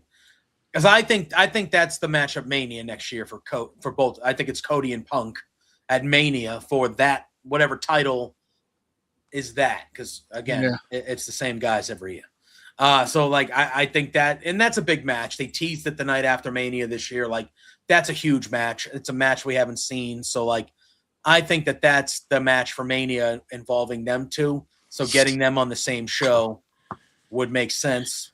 I don't know. I feel like they've I felt like I had an idea of where they were going, and now I feel like I have no idea where they're going. What they could have done? You know what they could have done? They could have just had Oba beat Brock, call it a day there. And just have Oba and Roman. Oba and Roman's right there. You don't give it to Oba. And somebody else fakes Brock Lesnar in his retirement match. You call it a day there. But no, we had to do this thing, and now we're ending Raw with your guy who's your front runner to win the King of the Ring, only talking about a match that has nothing to do with King of the Ring. You know. You'll love to see it. Yep. All right. Anything else on Raw that you I like that Lyra got Bailey and her a tag team title match. It's going to happen on Monday, and that's where I think you debut Tatum Paxley. She accidentally cost him by accident, like doing Tatum things, and then Bailey's like, "You got a choice." Bailey didn't seem too excited. I feel like Bailey might go heel here soon. Yeah, I think she's ready to get back into some singles title pictures. So this is where you do it. Boom. Done. Yeah, Bailey did. I was like, damn, Bailey, she got you a title match, and you're just like, what? Yeah. I don't want that. All right. Yeah, I love me some Lyra Valkyria, and Bailey is my goat. I love them both. That should be a fun match. But I don't know how long Lyra and Bailey are for this world. When does that happen, Scott? Did they mention that? Is that at Great American Bash? They running it back? Oh, I thought she was leaving them. Maybe that could. Yeah. Maybe that's her. Yeah, maybe that's her official swan. So she was saying bye to the NXT universe, and then maybe because I don't know. I mean, Zarya. Speaking of which, she comes out on Tuesday to open the show to cheers and "You Deserve It" chants, and I was like, not a good look you want. She's a heel. She's not a good look you want for your heel. Your and she's like, heel. I don't. And she had to like pivot. She's like, I don't want your adulation and your acknowledgement. It's like they're happy that you won, girl. Yep. Yeah. That NXT universe is doing you no favors and getting you over as a heel. Nope, not at all. But yeah, she looked great. She looked the part. Oh, there you go. Tatum came back on Tuesday and cost her the match. Did you miss that? I watched NXT this week. Was that the main event? Maybe. Oh, that was okay. So I missed the end of the main event because I interviewed Rich King. Sorry. Okay, yeah, that makes sense then. I was like, wait a minute. Oh, yeah. So the main event was Zarya and... It was Zarya and Kalani Jordan teamed up against Kendall and Lola. Got it. Okay, got it. Yeah, I missed the end of the show. So I was like, I don't remember seeing that in the match that I saw, but I left it early because I had to talk to the guy that looks like who wants to beat Tyler Breeze, but we'll see if he can. That's fair. Yeah. So, yeah. That was that, and then on the AEW side of things, Mercedes and Hazuki had a real good match last night. 22 minutes long. I was going to say 2 segments, 2 commercial breaks. 3 segment, 2 commercial breaks. I think it was the 4th longest AEW women's match of all time. I will say it have Mercedes involved. By the way, it did start a little clunky between the two of them, and I don't know if that was just them feeling each other out. But then they really started to cook towards like the middle and the end there. Like the beginning, I was like, I don't know what's going on here, but then it kept going and going and going. And Hazuki will be in Crown Point, Indiana, and fighting Marina Shafir. Is she I know. I'm going. I'm excited. I'm going to be there. It's on a Sunday too. I love your little Sunday show. Yeah. That was a really, really good match last night with those two. Mercedes gets the victory. She is in the finals. Like we said, awaiting the winner of Maya World and Athena, which is happening Saturday on Collision. We would expect that to be Athena for sure. We found out the team members. Is it crazy though? Real quick, we could potentially have an Owen Hart Cup women's final with 2 participants that weren't even in the actual tournament to start it. Well, Athena was. Oh, you mean if Maya World won? Yeah, if Maya wins, if she shocks the world and does the Cinderella story thing, which would be a fun little thing, and then Mercedes wasn't in it. She took the spot from Willow. Yeah, that'd be fun. That'd be a wild we didn't even have these ladies in the tournament to begin with. Yeah, that'd be cool. When you look at those two, again, Athena needs to win. But when you look at potentially what the 2 finals for the Owen are this year with Swerve and Will, which we'll talk about them, and Mercedes against, I believe they already taped Collision, but I don't usually watch. I don't look at the results, so I don't know who won. I'm sure I could find out, but I don't know. Nor do I want to know. I'll just let Saturday happen and find out that way. But But when you get on one side Will, Ospreay, and Swerve, and then on the other side you're looking at Mercedes and Athena, I mean, it's two great matchups. That's like two. Is that not the? I know all the like that has to be two of the strongest final pairings ever. Like that is just tremendous stuff. Yeah, it's pretty good. But before I want to talk about Will and Swerve at length because I thought their segment last night was really. It went a little bit too long, but I thought for the most part it was a really, really good promo segment back and forth with those two guys.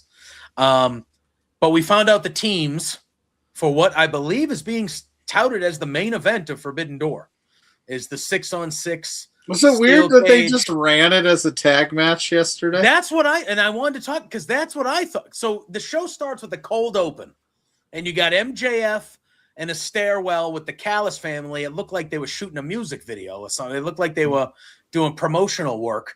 And basically MJF has done announced Team MJF, and it's Kevin Knight, it's Kyle Fletcher, it's Jake Doyle, it's Kazuchika Okada, and then the fifth person is Andrade El Idolo, which two things happened when they announced that. One, Andrade's reaction was like, me? No, like I don't want to do that. I don't want no part of that. I don't want no part of that. Like I want to fight this I can't guy. get pictures of ladies in a cage. Yeah. He's like, no, I don't want to do that. And the second part of it in the background was, did you pay attention to Trent during this? No. Was I supposed Okay. to? Yes. No offense to Trent, but I generally How dare you? His mom is on our show. I know, but he doesn't do a lot of things. Well, in this segment, he did do some stuff because before he announced Andrade, Trent was at the top of the stairs behind him, and he starts like popping the collar of his suit, and he's walking down. Like he completely thinks that Don Callis is about to pick him as the fifth guy. Levels, buddy. And he picks Andrade, and Trent is heartbroken. He can't believe he didn't pick him. And then Andrade has this thing where him and Max, he goes to Max and goes, you think I'm going to tag team with you? He goes, let me ask you a question. How you know? And he does that thing. And then Max looks at Callis and goes, handle this, fix this. And Callis basically says, hey, I know you want to fight him, but it's a lot of money. He goes, you're going to be a great champion when it's your time. But for now, do the match. I was too busy checking out Brian Cage and his he was wearing his new medal and stuff. Yeah, he won like that bodybuilding thing. Yeah. Congratulations to him. I'd have picked him. Yeah. But while that's happening, Trent is now at the top of the stairs pacing. Like he can't believe it. So I just thought that was like, I saw that in the background. I was like, are they like, is that like, are they going to give Trent a little mini storyline here? Like Trent goes on a like he leaves the Callis family because he's like, I don't know. But Trent was like, I'm talking like it was like a movie. He was like he's like this, walking down the stairs, like expecting his name to be called. And then it was Andrade, and he's like, he couldn't believe it. Something to pay attention to. So that is Team MJF.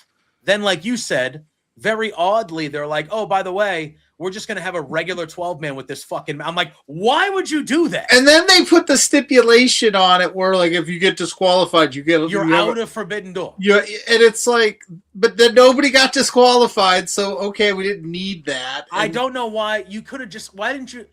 Like, you could have kept... You could have had a 6-man, an 8-man, and kept some of the guys out. You didn't... I don't know why you would just run... I know you could have main evented. You could have main evented Mercedes and Hazuki. Yeah, and just 100%. And did 100%. something else because it's like, well, okay. And then Darby's on Team Briscoe, so we're gonna do that. Well, I was gonna say. So they earlier in the night, who else?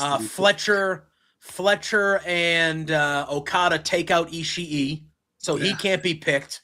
So then it's Briscoe, Roddy, Kyle O'Reilly, and Orange Cassidy. So you have those conglomeration guys. So he needs 2 guys. And Briscoe goes, well, I was conglomerating. I got somebody who has a problem with Kyle Fletcher, Takeshita. So he takes Takeshita. Takeshita says, hey, Kyle, go screw yourself. Okada, I hate you. All that stuff. And then the other guy is Darby Allin. Darby Allin. Who has a problem with Kevin Knight. So that's Team Briscoe. where it's the conglomeration, This Darby, is and too many Takeshita. people, man. So again, 6-on-6 cage match at Forbidden Door. Gonna be a shit show, but in a good way. AEW knows how to do that. Like, it's gonna be good. It's gonna main event the show. I don't know why you had the 12-man last night. And the 12-man was fine. It was a good match. It was fine. It was fun. It was a good match. The stipulation, nobody did get DQ'd. The bad guys won, as you would expect the bad guys to win. And they should at Forbidden Door. I think they should at Forbidden Door too. I just thought it was odd that they kind of just gave that match away just a week and a half before the pay-per-view. Like, yeah, we're just going to do a regular tag match with You this. think MJF is regret? He's been writing a lot of checks for, like, if you help me here, you get a chance. And then in that match, he even said, Andrade, if you do this, I'll give you a shot. Like, Buddy's just lining himself up some challengers, and eventually it's going to catch up with him. I think eventually it will. He mentioned Hangman Page this week, which I hadn't heard Hangman's name mentioned in quite some time. A few people did. Swerve mentioned him, MJF mentioned him, and it's like, so maybe a Hangman return at Forbidden Door. It's possible. MJF also mentioned another guy in his promo there. He mentioned one Kenny Omega, who we saw open the show. He squashed Tony Nese. And then Zack Sabre Jr. First of all, this crowd kind of stunk in Houston. Zack Sabre Jr. walked out to no reception whatsoever. And I thought this part, it started the show. It was cool to see Kenny fight. It was a squash. TMDK shows up, Bad Dude Tito, Mikey Nichols, and Zack Sabre Jr. So Kenny flees to the ramp. The Young Bucks and Jack Perry kind of get his back. And then he cuts a couple jokes at Zack Sabre Jr.'s expense. He puts him over a little bit. He does his good night and goodbye bang thing, and that's how that ends. That match is going to be incredible with Zack Sabre Jr. and Kenny. I just thought that opening segment the crowd wasn't into it. It felt a little clunky. The promo was all right. It wasn't anything special. I just thought that was kind of I felt like that maybe would have been better in the middle of the show and not to open the show, because then right after, commentary tells us that Moxley has demanded some action tonight, so it's him and Daniel Garcia teaming up. And they also mentioned that this is the opening match of the night. During commentary, one of them goes, great opening contest. And I was like, so fuck Tony Nese, right? Poor guy. And we find out that the team that answers it is a team that has teaming up for the first time since last year's Forbidden Door, and it's Brodito, which was, again, awesome. Awesome that Brodito was back, and it was a really great match. I really, really enjoyed this match. We're going to get Bandito and Mox, dude. And then that led to, Forbidden Door we're going to have for the Continental Championship. No one at ringside, per the rules. Bandito and Mox, which is going to fucking rule. Yeah. I love that tag match, dude. I love that. It had everything. It had everything you want. I like the pairing of Moxley and Garcia. Brodito getting the big-time win, too. And just, I liked everything about it there. That was a lot of fun. Man. Forbidden Door shaping up. One thing I do want to mention, it feels like, at least so far, there's a lot of AEW versus AEW at this Forbidden Door. Forbidden Door ain't what it used to be. I was thinking that too. Do they have to pivot at some point here and maybe think of a new? Is Forbidden Door a pay-per-view that's going to be an AEW yearly pay-per-view 2, 3, 4 years from now? Because I feel like it's not we have the Stardom. Starlight Kid is fighting Tekla. We have the Stardom representation. I know Mystico. Yeah, Zack Sabre Jr. I know Mystico was on Collision, so maybe Mystico is fighting that's the CMLL. But you're talking both Owens finals are going to be between, for the most part. I know Athena technically Ring of Honor, but they're going to be between AEW people. You have Moxley and Bandito as AEW. You have there's another match I'm drawing a blank on. We have the Dogs and Cope and Christian. It looks like that's going to be AEW versus AEW. It feels like the Forbidden Door aspect of Forbidden Door is not minimal. Yeah, and I don't know if that's because they used to have more partnerships than they do now. Maybe they're lessening their partnerships. I don't know if you can keep calling it Forbidden Door if you're not going to open the Forbidden Door. Like, it was cool because when they were first coming around, they had New Japan, they had TNA, they had all these other CMLL, AAA, all this kind of stuff, and now WWE's AAA, so they can't do that.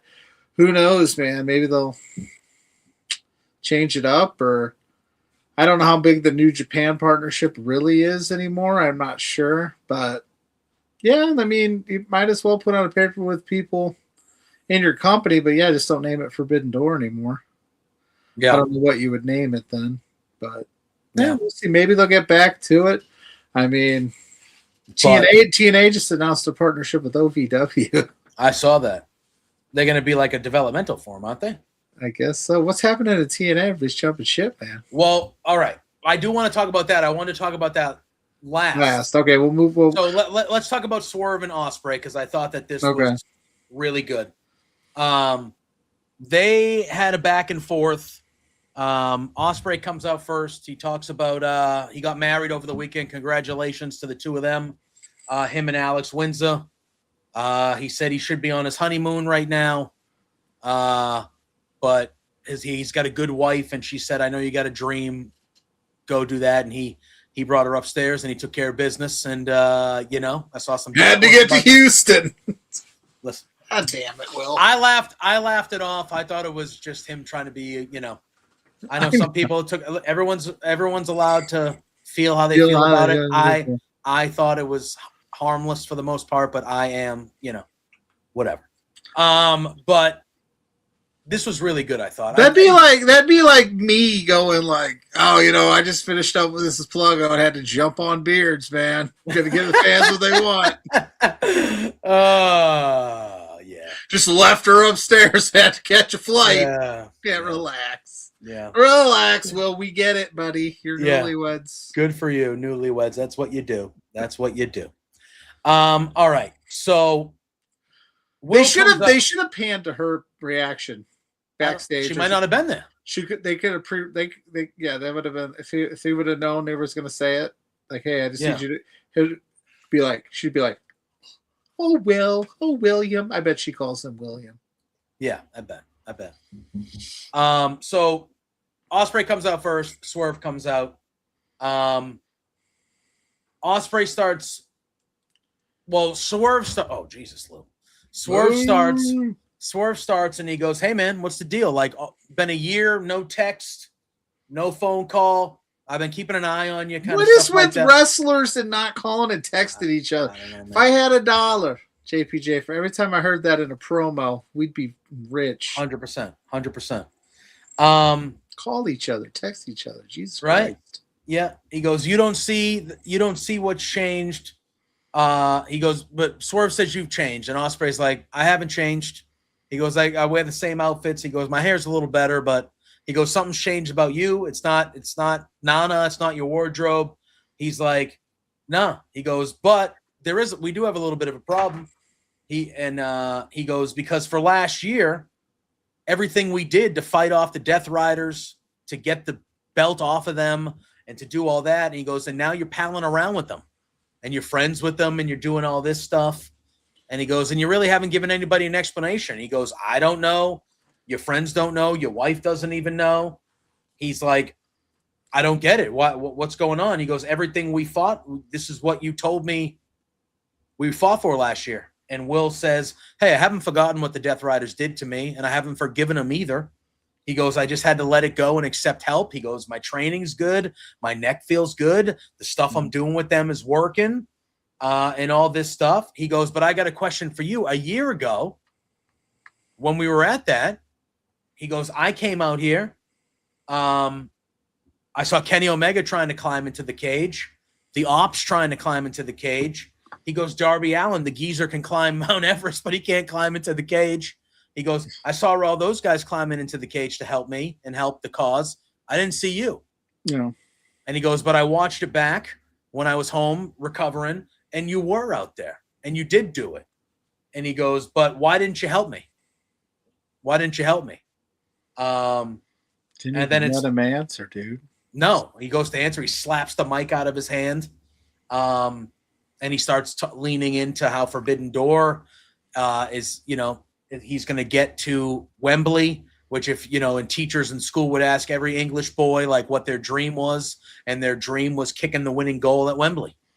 And he goes, this is just the semifinal, but this is one step closer to my final of the World Cup, and I'm ready to kick the damn goal. And I thought that was very relevant with the World Cup going on. I thought that was a good way to put it. I also didn't even think about it like that when he was like, the finals is just really the semifinal for like my title. Yeah. And I was Yeah. like, oh, yeah, no, like that's a great way to put that. Yeah, I liked it a lot. And he goes, and you're standing in the way of my dream, and you're standing in the way of my country's dream. And he goes, and I know you won't hesitate to end my dream, so I won't hesitate to end you. And then Swerve is like, not if I do it first. And then Swerve starts mentioning Hangman here more than once. He goes, last year, I had to stand here and listen to you tell me that it wasn't my time, it wasn't your time, it was Hangman's time. And we needed to do it because it was Hangman's time. And he goes, and I agreed. He goes, I stood and I fought to get the title off of Moxley. And he goes, but I got a question for you, Will. Where the hell is Hangman Page now? He goes, I can't get a hold of him. I know you can't get a hold of him. Nobody's seen him. He can't even challenge for the world title. He goes, all that work we did was for nothing. Was for nothing. And he goes, and now you just want me to step aside so you can get your nice, happy path to Wembley? He goes, nah. He's like, not happening. He goes, I'm sick of stepping aside for other people. I've had to do it my whole career and my time here. He goes, I'm not letting anything go again for anybody. He goes, I've made a career. This is a good line. He goes, I've made a career throwing Molotov cocktails at the system, and I'm good at it. And he goes, and so are you, Will. He goes, each time we step in the ring, there's fireworks, but one thing that's constant is I win. You haven't been able to beat me in 10 years. And at Forbidden Door, the same thing's going to happen. And he goes, and then maybe when I go on to become world champion, then you can challenge me for the title, and I'll beat you again like I do. And he goes, because you are not better than me on my worst day, especially with that fragile neck. And that and that got Will to snap, and he attacks Swerve. And then Nana gives Swerve the chain. It looks like Swerve's going to get up to fight, and then the Death Riders music hits. They come through the crowd, and Swerve backs away. Will, and he goes, see, you have changed. Yeah. It was awesome. Yeah, I thought this was a great segment. And then motivational Moxley at the end. That was really good. Yeah, the backstage segment also where Will got angry and put Garcia up against like the scaffolding, and Moxley was like, do you feel like you're in control right now? He goes, you're this close, Will. Do not fuck this up. They're just words. Words cannot hurt you. Do not fuck this up. Be a star, Will. Yes, exactly. Don't let the bullies win. Ryan Sullivan says he thinks Swerve is bound to form a group. Now, if he wants to try to counteract this Death Riders stuff. You know who could have been in that group? Kevin Knight. And it would have made a lot more sense than him being in the frickin' Callis family. Anyway. Yeah, like who would you want to put with Swerve? If he was going to form a group just to kind of like fight the Death Riders. Like, can I tell you somebody? He wouldn't be the number 2 in the group, but can I tell you who I would want to be in the group though? Yeah, Leo Rush, Blackheart. Leo Rush, who I think I just saw he won. He's fighting Shotzi, isn't he soon? Well, yeah, but he just won the ROH Television Championship. I would love Leo Rush to be in that group. I saw the post. You know, I was thinking is like if you needed just some people, like what's Private Party doing? They're hurt. I think the report came out that never mind. So then, like, he needs some But muscle. Too bad all of the great muscle-bound mother effers on AEW or the Don Callis family. Like, you give me a Jack Doyle and a Brian Cage with Swerve just to have some muscle. Yeah, why not? Not that he needs it, but no. There's too many people in the Don Callis. I would have loved Kevin Knight. I think Leo Rush could be a fun thing if like Swerve knew how to talk to Leo Rush. I think that could be a lot of fun. Maybe Swerve is him that Leo Rush keeps saying is coming. He knows. Maybe he is he. Marco Stunt. Yeah, Sullivan and Marco Stunt. But Marco Stunt's on his Mr. Fun Size tour right now. Scott, I think that's exactly where they're going here because I think Will is going to win and make it to the finals of the Owen, and then I would think Moxley will beat Bandito, and I could see Swerve and Moxley running it back. Obviously, they fought for the world title at Dynasty last year. I could see that as the next big time program because Moxley, I would say right now is a tweener, but I think he's more of a baby face currently, kind of. And I think that would make sense.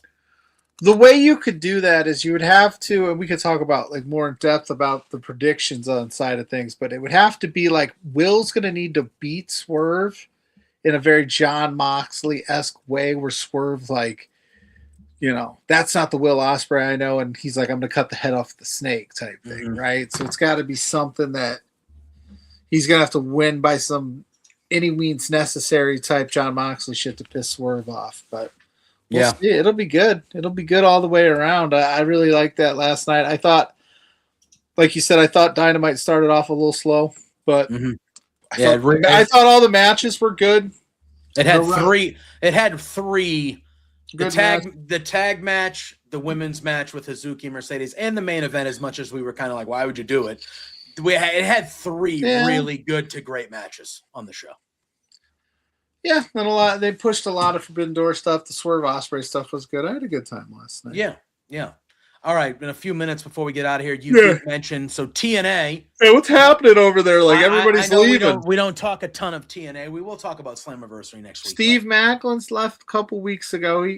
And then all of a sudden, I saw Tessa. She's gone to CMLL, but who cares about that? To be honest with you, I mean, I think I honestly think that that's best for both of them. Honestly, because she was not getting the heat she was getting was not the heat you want to get in that company. But then with Sammy Callahan, also guy that's Tommy Dreamer, he's out. That was the one, Tommy Dreamer, who had been basically running creative for them for the last a decent amount of time here. And then they released a statement that came out and said that they're going through a chain, like they're going through. I don't have the stat. I probably should have pulled the statement. They should roll the pencil. Well, I saw that. Then they signed Allie today, that's a good get. That's a good sign by them. Yeah, we like Allie. So I'm interested to see like what all this moving and shaking does, especially given that Slammiversary is in a week and some change. Like it's like 9 days in Boston, Massachusetts. Are you going? I am on the fence about it. The card looks like it might be all right, but listen, I know it's in Boston. It'll be fun. I know I can go if I would like to go. But I really want to make sure that I'm like here situated to watch Forbidden Door. That is the show that I care about the most that weekend.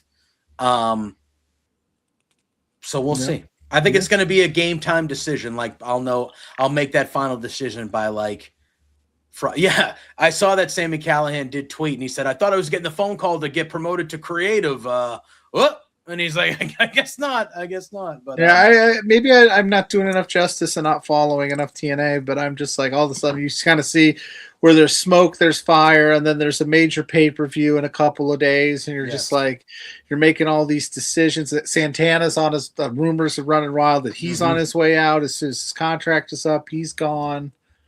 So TNA's statement was, TNA Wrestling Today announced, this was Anthem that sent the statement out. They said, TNA Wrestling Today announced a workforce reduction designed to streamline operations and sharpen strategic focus and profitability, which means we want to make more money. TNA's creative leadership team will see an immediate shift. Tommy Dreamer, who has worked in TNA's creative and talent relations departments, is leaving the company as TNA and Dreamer have mutually agreed to part ways. TNA Wrestling also has come to terms on the release of Tessa Blanchard. We wish Tessa, Tommy, and others the best in their future endeavors.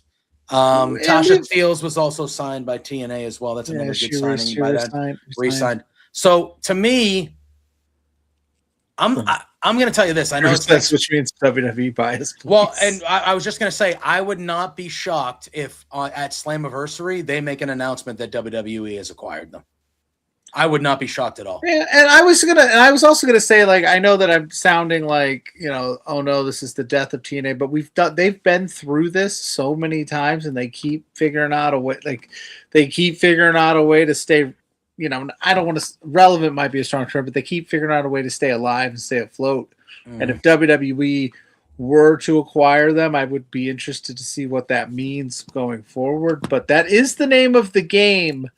In everything, acquire what you can, decide what you want to do with it. If you want to make it a Thursday night, so then that way WWE could say we got Monday nights, we got Tuesday, Wednesday with Evolve, we've got Thursdays now with Impact, we've got Friday with SmackDown, and then Saturdays, Sundays we do our pay-per-views. Then they could say we've got a show for you somewhere every night of the week. It's not the worst thing in the world if they can make money doing it.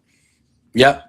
And I don't know if you know this, but it's all about the game and how you play it. Pluggo. All about the game. Speaking of Triple H, Darren Peterson is not much of a Triple H guy. Darren Peterson, the Kansas guard that's going to go second in the draft. Oh, he's not going second. You think? I'm only working out for the Wizards. Boozer. He goes, I'm only working out for the Wizards. I don't have a plan. Who do you think the Wizards are taking? DeBonsta, right? Boston kid, baby. The only reason I don't love Boozer to the Jazz is because they got Markin and Jaren Jackson Jr. already, and they got Walker Kessler. But I feel like DeBonsta's the best guy. I think him going one should happen. But it's the most upside, yeah.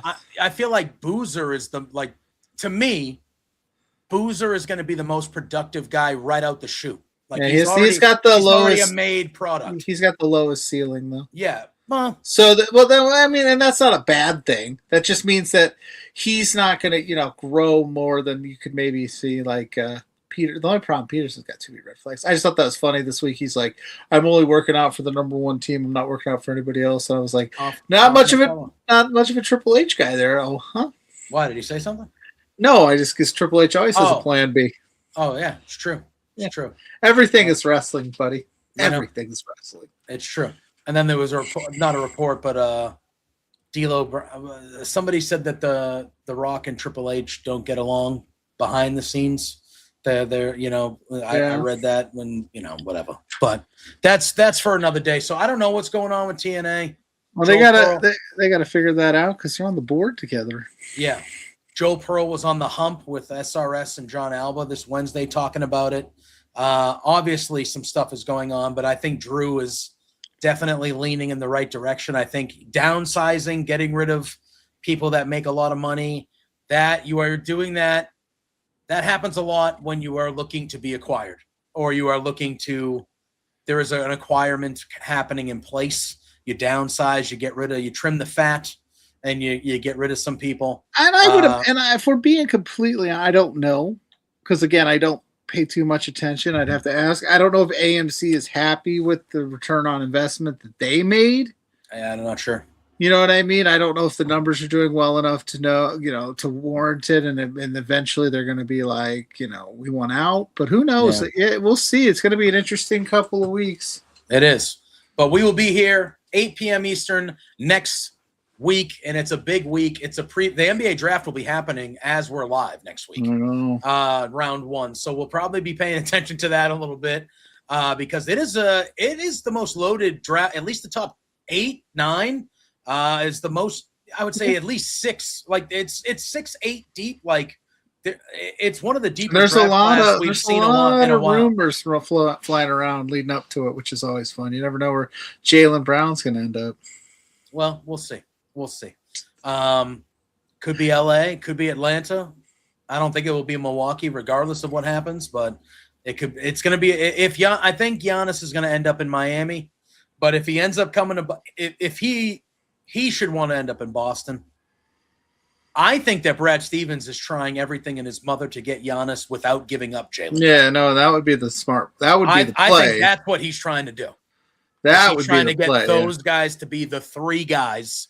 And then, if you could find a way to get Giannis here, and then, you're probably going to have to give up Derek Wright. You're probably going to have to give up Pritchard. You're going to have to give up the rest of the gang. But if you have those 3 guys and then you build around it, I mean, I think that's Yeah. I think that's what Stevens is trying to do. Now, plus, if you're Milwaukee, no offense, it's not because Jaylen Brown sucks, but you're trying to rebuild. Yeah, you want a younger guy. You want to start completely fresh. Yeah, so he's not old by any means, but he's 28, 20, and he makes 30 than he makes $60 million a year. Right, exactly. That's not how you rebuild proper. No. So ideally, you would have a third team that would take Jaylen if he's in and then you're getting young guys or picks. Yep. If you're Milwaukee and you're doing a true rebuild, like that's what. Like the Clippers make sense where Jaylen could go to the Clippers, Giannis comes to Boston, and then a couple young players in that 5th overall pick goes to Milwaukee, and they can take a cuff or they can take some guy that they can view as a cornerstone player. Yep. To build off of, and then as they get assets for the next. That's an ideal scenario, but I think personally Stevens is trying to acquire Giannis without having. I think he wants the 3 of them here. How likely that is to happen, I don't know. We'll see. Right. But that'll all be happening. We have the Monster Wrestling Weekend we'll be previewing with all those shows happening all next weekend. So you can find us. Also, there isn't a graphic yet, but I will announce it next Wednesday. Not here, but over on Body Slam. I teased it last week. Dynamite Up will be returning, and I'm going to have this guy right here by my side. He's going to be joining me, and also who will be joining me is our pal Drew Nicholas will be joining us. So it's going to be a 3-man weave most weeks, but just in the case that one of us is, life happens and we can't make it or work or sick or whatever. I fall asleep because I'm old. Yeah, something like that. Just in case something like that happens, the thought process is there'll always at least be 2 of us available, so we should be able to do a show every week. So that's going to be happening next Wednesday after Dynamite over on Body Slam, so be on the lookout on our socials for some graphics and stuff there. But this weekend, we talked about it. Judge Ben Oomen was here. Big Bad Boris was here. Mm-hmm. LPW 49 Saturday. Hey, bud, let's party. Tyler Breeze in the house. Tyler Breeze in the house. Big time day, big time show for LPW and everybody here and involved. So if you are in the area, make sure you try to get there, you attend. It's going to be something you want to pay attention to. And on that note, Pluggo, why don't you do the dang thing, brother? And then we will get out of here. And selfishly, I'll go ahead and plug out the gate. If you want to listen to an interview with Tyler Breeze ahead of this event, it's up right now on this YouTube channel. And then I spoke to his challenger, Rich King. That should be up, I believe, tomorrow on this channel, this very channel as well, to get you ready for what I believe will be a really good contest. But I am Pluggo. You can search Pluggo. You know where I'm at. Like you said, I'll be with this guy Wednesday night. We'll probably be talking a lot of Forbidden Door. And then every Thursday night, 8 p.m., Between Two Beards right here. Go to @B2Beards on all social media platforms to find out what we got going on the show. And this Saturday, I will be with Blair Pacheco talking more LPW 49 plus the GCW shows that are actually happening in my neck of the woods. But I got things going on this weekend, so I'll have to just watch. They're coming to my neck of the woods next month. They're in Manchester, New Hampshire. They're in Indy this weekend, and I'm like, I got to coach and tournament time. I'm not going to speak like I know the history of their company, but I think it's the first time I can remember them anywhere outside. Like they usually come to Connecticut a lot, and that's it. I can't remember them ever being in New Hampshire. So this is like they were in for me. They were in Vermont not too long ago for the first time. They hit up a bunch of those little. They're hitting up. They're hitting up a lot of new areas, like they did an Alaska run. They've done. Yeah. I think Brett's really trying to hit a bunch of different new areas just to kind of see how it goes and see if he can open up some new, which is not a bad idea, especially with the towns that don't get wrestling like that very often. It's pretty smart. Absolutely. And New Hampshire is a good hotbed. Like WWE used to go there quite often back in the day before they kind of grew to what they are now. Yeah. New Hampshire. I mean, you go anywhere in New England and people are going to show up. So, but yeah. You can follow me, guys. JPJ Loves Gaming, all social media platforms every single Thursday night, 8 p.m. Eastern here, the flagship with this guy, my main squeeze, Pluggo, doing Between Two Beards. You can catch us on Wednesday nights over on Body Slam, like we talked about with our good pal Drew. Very excited to have that gang together. My first two co-hosts. Well, I would say not my first two, because I did, the War Report way back in the day for the OGs here. I actually did the War Report before we even were doing beards. So technically you're my second ever co-host, but I did firmly AEW and then firmly Love Wrestling with Drew for a long time here on the interwebs here on Tuesdays and Thursdays. So glad to be on air with him again and get the three of us together. I think that should be a fun time talking some AEW. And then Sunday afternoons on Fightful Overbooked at noon Eastern, it's our pal Auntie Collins and myself doing some coast to coast. That's where you can find me. You guys know the drill. Check out LPW this weekend. Give us a follow. Hit that bell for notifications if you haven't already. Pluggo and I will see you next Thursday as always. And say hi Till to then, Trent's mama. Hopefully she's consoling Trent because he looked very disheveled. He did. He looked very disheveled after what went down last night. He probably needs some motherly advice to get through it because he looked like his world was broken. Rocked. It looked like just absolutely rocked. You guys know the drill. We'll see you next week. Till then, say hi to Sue. Hi, Peace Sue. out. Hey there, Pluggo and JPJ. It's Trent's mom, Sue, and I have a bone to pick with you. So, I understand that you guys are being real idiots and spending your entire monthly budget. You've got to be kidding me. This is not the way to be when you're trying to run a business. Your boss, Spencer, is really pissed off at you. I'm pissed off at you. You have some nerve. Get a grip. You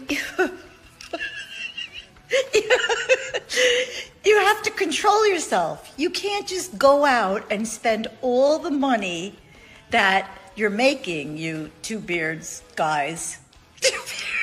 Oh no, this is coming out so stupid. Anyway, behave yourselves or I'm going to cut you off from watching AEW. You're no longer going to get to know, be able to meet my son. What?